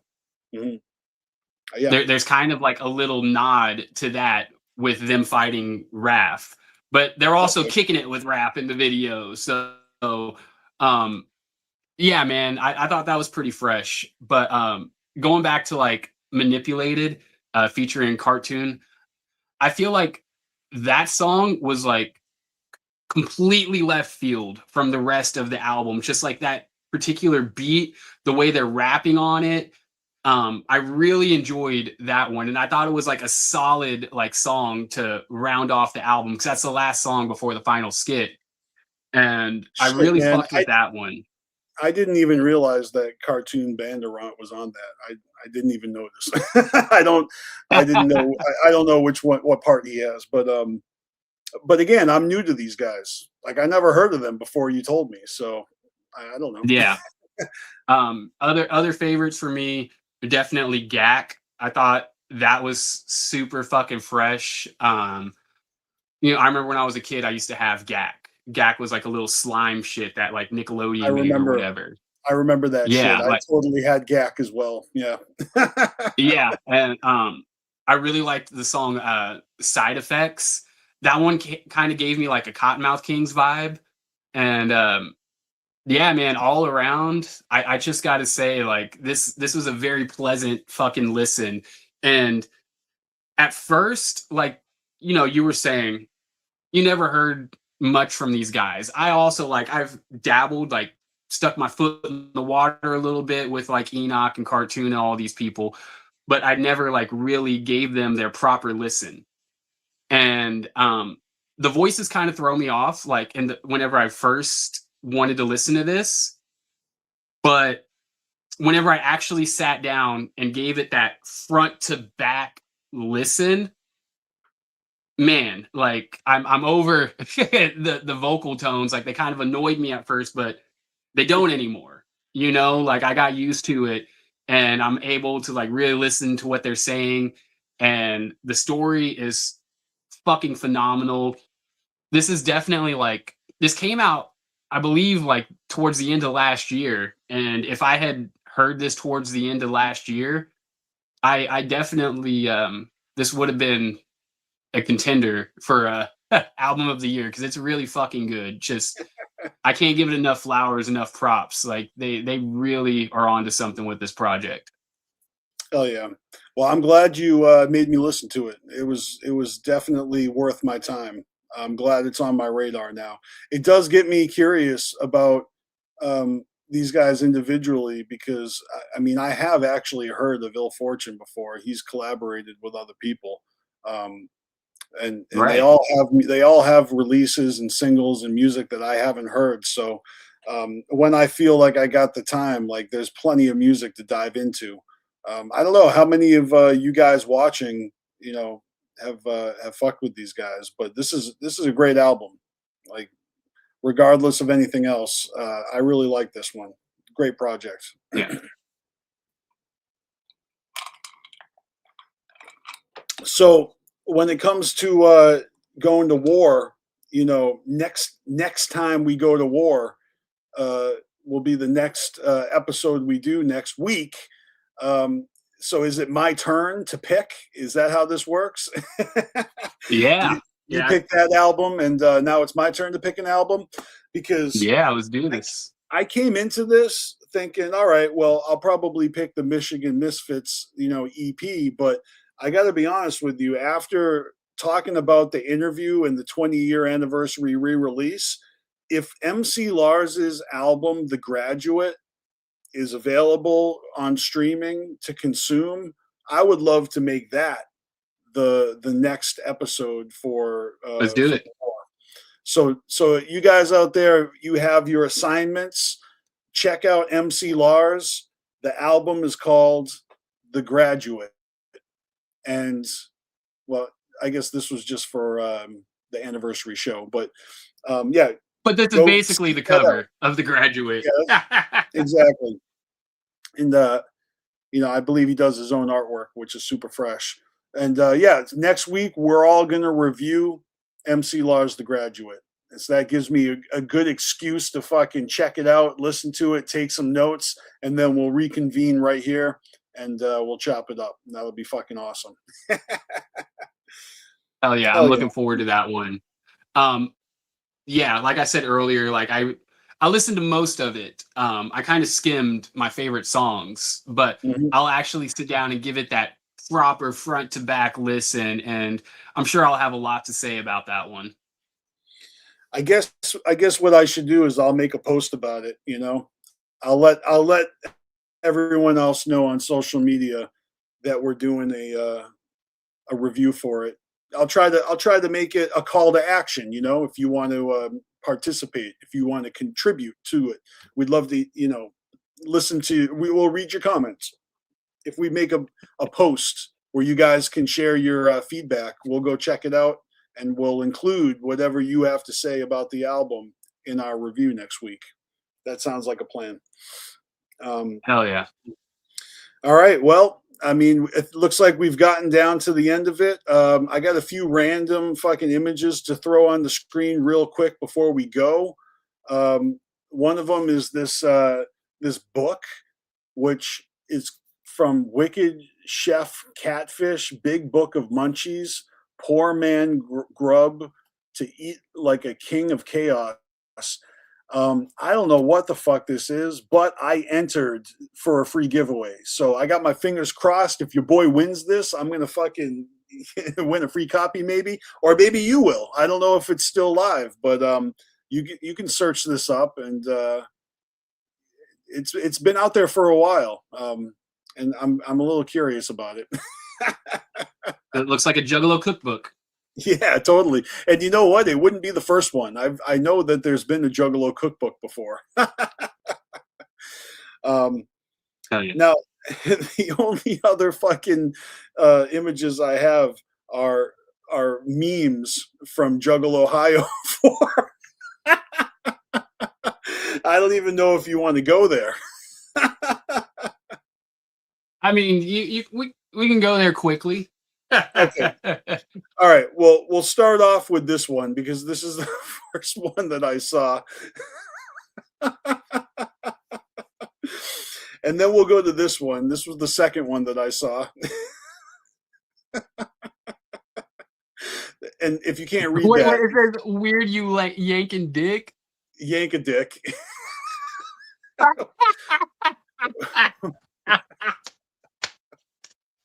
Weirdo yank a dick. And then Wow. I saved the best for last. I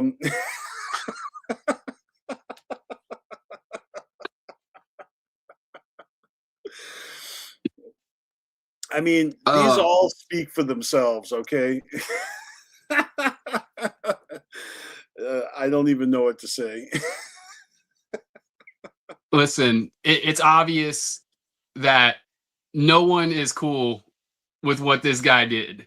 Like, no matter how you view the situation, no one is cool exactly with what happened there. There's some people who may turn a blind eye or whatever. There's a woulda, shoulda, couldas. But at the end of the day, it fucking happened. And honestly, if I'm being completely honest, shit like this is why my wife won't let me take my kids to ICP or fucking Juggalo events.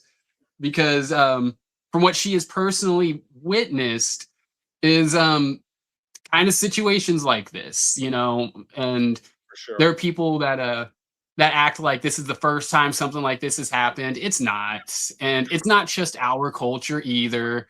There's weirdos like this in the world. You know, there was that guy that fucking got caught at the Korn concert, like I think like 4 or 5 months back, doing the same shit. Not as intense as what happened with this guy, but Yeah. like unfortunately, this is stuff we have to deal with in the real world. And I don't condone it, you know, but hey man, if you were there and you had to witness it, like I'm sorry for you. Not for nothing, but you know, just a couple days ago, I saw headlines of a naked man fighting outside of a Kanye West concert, and it was all caught on video. TMZ is putting it on blast. They're just blurring out his junk, but that is literally the culture that we live in. You know, they used to fucking film that shit and yell world star, you know? Now everybody has a platform to post it on their own. They don't need world star. Now any given person can go viral while they're looky-looing as somebody's like having a bad trip and pissing themselves. And it's a little embarrassing. It's a lot embarrassing, but I'm just sharing the memes that fucking been circulating the Juggalo community.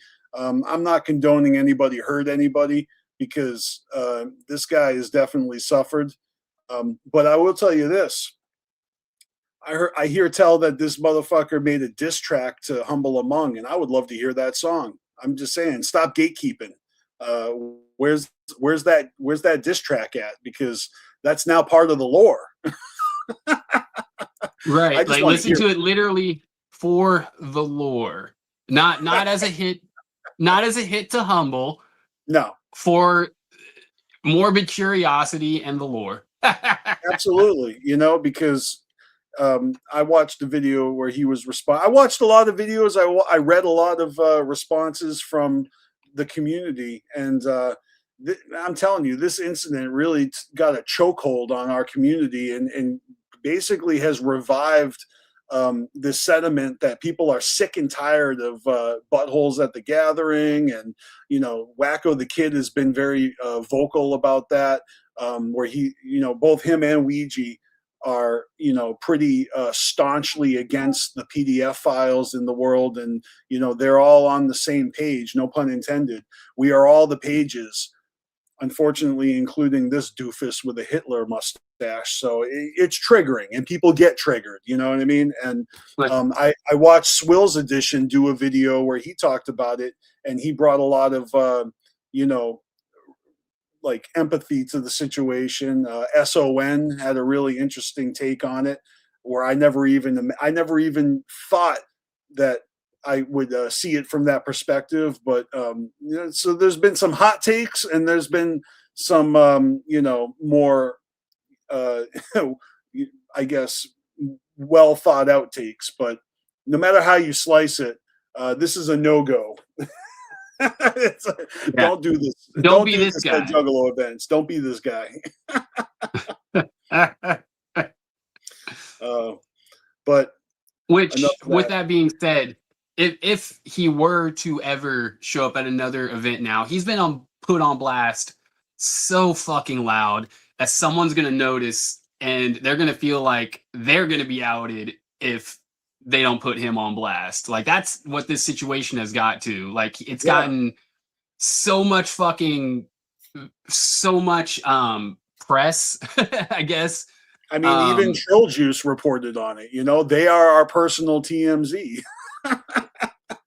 So, yeah, man, if this guy is seen again, like something's gonna happen. So, listen, not Hitler. Just don't do it. Don't show up again. You know, make your little apology video or whatever, and just fucking back up into that bush because I don't think you're at all welcome by the general consensus at that point. He's definitely marked. He definitely has a target on his back now, so I'd be careful. And at the same time, yes, that's a super embarrassing situation. Like for real, imagine being so fucking blackout. And I'm assuming, from what I've heard, he was blackout drunk. Assume that this guy really was just blackout drunk, and then he gets shown all these fucking videos and pictures of what happened and what he personally did. Imagine trying to take that in. Oh shit. He was on acid, Ivy, heard. Yeah, imagine trying to take that in. You're on fucking acid. You're starting to come to and realize what's real and what's not. Oh shit. I fucking took off all of my clothes. Exposed myself. If someone had done some Juggalo justice on this guy, there'd be a totally different conversation on if that was appropriate or not.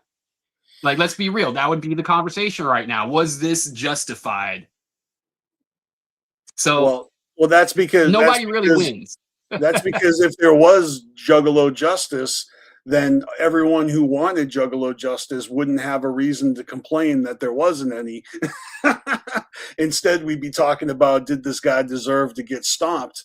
Because, I mean, Ouija Macc is the president of Stomp a Nazi when I see a Nazi. So it's very strange that he was walking around a Chapter 17 event without getting stopped. And if anything, this might have been the best case scenario for him, because all he did was walk away with like hella embarrassment instead of an enclave in his fucking forehead. Which, listen, Ivy, if he really had just gotten out of the mental institute and people knew that as well, like, yeah, that's another layer there. Like, this guy's obviously not in his right mind to begin with, and now he's tripping acid. Well, look, I would just like to say that my last word on this, my official word on this, is maybe not what you think, because I have a whole YouTube channel dedicated to bootleg videos where I'm filming at concerts all the time, and at the Gathering, there's been a huge uptick on influencers and streamers infiltrating the grounds and filming all the Juggalos constantly, and almost in like an exploitive type of way. And it's not even just outsiders, it's also Juggalos making little Juggalo documentaries and making content to promote themselves or to, so I'm just saying, you got people like King Zab doing, like, talking to Juggalos with a microphone and, getting all these outrageous stories and POVs, and, Humble Among does documentaries that are uncensored for the alienated, and then he does edited versions for public. Remember Brooklyn Menace would walk around filming everybody, and back like almost 10 years ago when, I was at the function with Brooklyn Menace, I myself am walking around the Gathering fucking tilted, fucking just having a great time. And as soon as I saw a camera in my face, I ran away, because I wasn't interested in, being broadcasted while I was under the influence or just partying. And so I can understand when Juggalos are fucking annoyed at the constant surveillance and exploitation of Juggalo events. And if this guy wasn't put on blast, in a live stream and people weren't all standing around taking pictures and putting on the whole internet wouldn't have even known. It would have just been another fucked up thing that happened at a concert, which happens all the time. So that's why when I'm at a show, my camera's pointed at the fucking stage, because the stage is where they're performing for us and they want the exposure. What I don't do is point the camera at the people, at all the other juggalos, and where some of them may not want that. I know it's legal, but I'm saying morally, I don't like that. So, this guy was put on blast, and hopefully he heals and doesn't feel any need to retaliate against juggalos making fun of him, because that's all I saw. It was just everybody making fun of him or threatening him. He definitely should fucking stay away, because someone's always going to take things too far, and someone might get hurt. And even if he actually deserves to get some juggalo justice, like he could easily fucking ask for it, or he could try to better his life. Sometimes people double down and they make things worse for themselves, and that's what I suspect has already happened, because this guy already had a reputation for fucking being a creep, looking like a Nazi. So it's not looking good for him. And, if I saw him in the venue, I would turn around and go the other way. I'm not trying to be BFFs with Fat Hitler. That's not how I roll. So But with that being said, whereas I do not condone certain things, I will say I have empathy for everyone's mental health. It's a real fucking issue in this day and age. And, hopefully this man at some point in his life gets the help that he needs, because he obviously needs it. So, maybe this is that wake-up call. Maybe this is just the beginning of his further downward spiral, Yeah, maybe this guy, because I hear he's an actual rapper, maybe he'll end up on the roster here next to Midnight Yammy and Clockwork.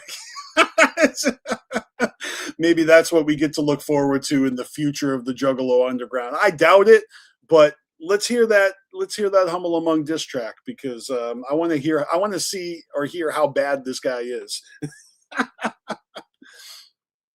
Yeah, and Ivy, the thing about us Juggalos though is, for the most part, we don't forget. When something's put on our radar, we will run that shit to the fucking ground. Yeah, that dude's name is officially added to the list of persona non grata, I think. It's going to be really hard to fucking bounce back from that. But I digress. Yeah. You know what I mean? Fuck them. Fuck all of them. Fuck everybody. Fuck us. We're fucked. It was a good song. Ivy Killa, hook it up. I need to hear this shit. Look, it's a morbid curiosity, man. If people are beefing, I want to hear the tracks. That's all. I want to hear the diss tracks. Listen, diss tracks are a part of hip hop culture, going all the way back to the beginning. So yeah, absolutely. I bet it's fucking horrible, but I still want to hear it. Oops. Yeah.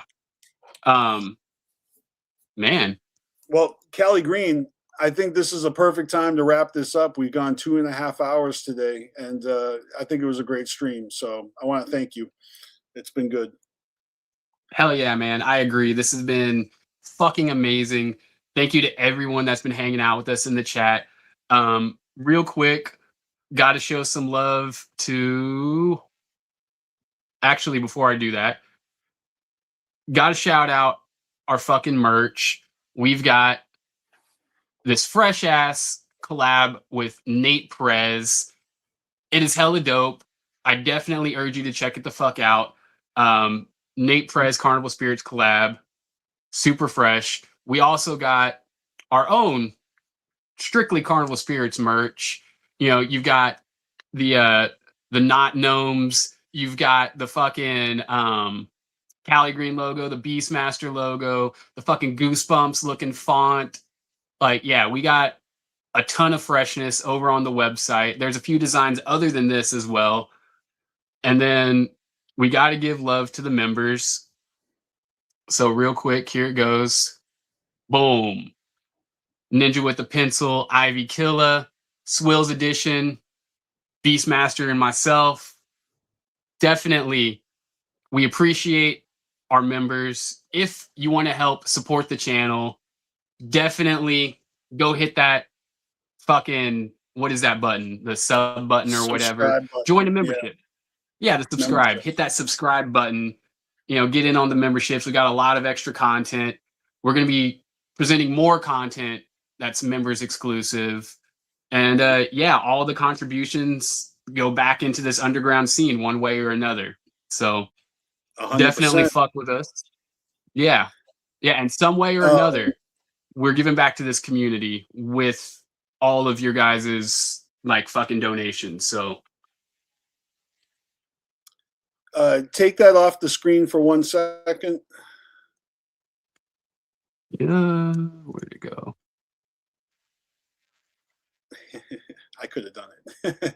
All right. So I just want to remind y'all that I have a new Facebook account that you can follow or friend request me. I'll follow you back.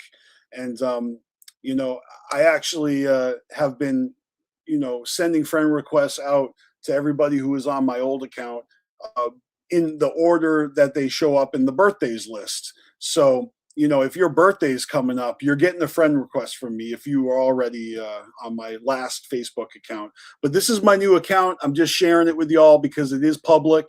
And it'd be a lot fresher if you guys sent me a request instead of waiting for me to get to you, because it could be a long wait. If your birthday isn't until later in the year, then it's going to be later in the year when you get that request from me, because I am going in order based off of everybody's birthday. It's the only way that I can make sure I don't miss anybody, because the birthdays just fucking, they keep unfolding as the days and months go on. And yeah, make sure that you're subscribed to us here on Carnival Spirits YouTube. You can find Carnival Spirits and BstMstR on Spotify, Instagram, Facebook, YouTube. Those are the major, you know, places. And but most importantly, you guys are here with us on the show, and that means the most. So make sure you like the video, maybe share the video, and we'll see you next time. I really do appreciate y'all, and I hope you guys have a happy Easter. I don't know what next week's episode's going to bring, but it seems like there's never a dull moment in the Juggalo universe. We're here for it. So, you know, we hope that you are too. And I'm looking forward to your interview coming up, Caligreen. That's going to be dope. Hell yeah. We got the Crackle Capone interview coming up this Wednesday. And next week, like we had announced, we're going to be reviewing The Graduate, MC Lars. So if you've never heard that album, definitely go do your homework. Fucking join in with us on the conversation.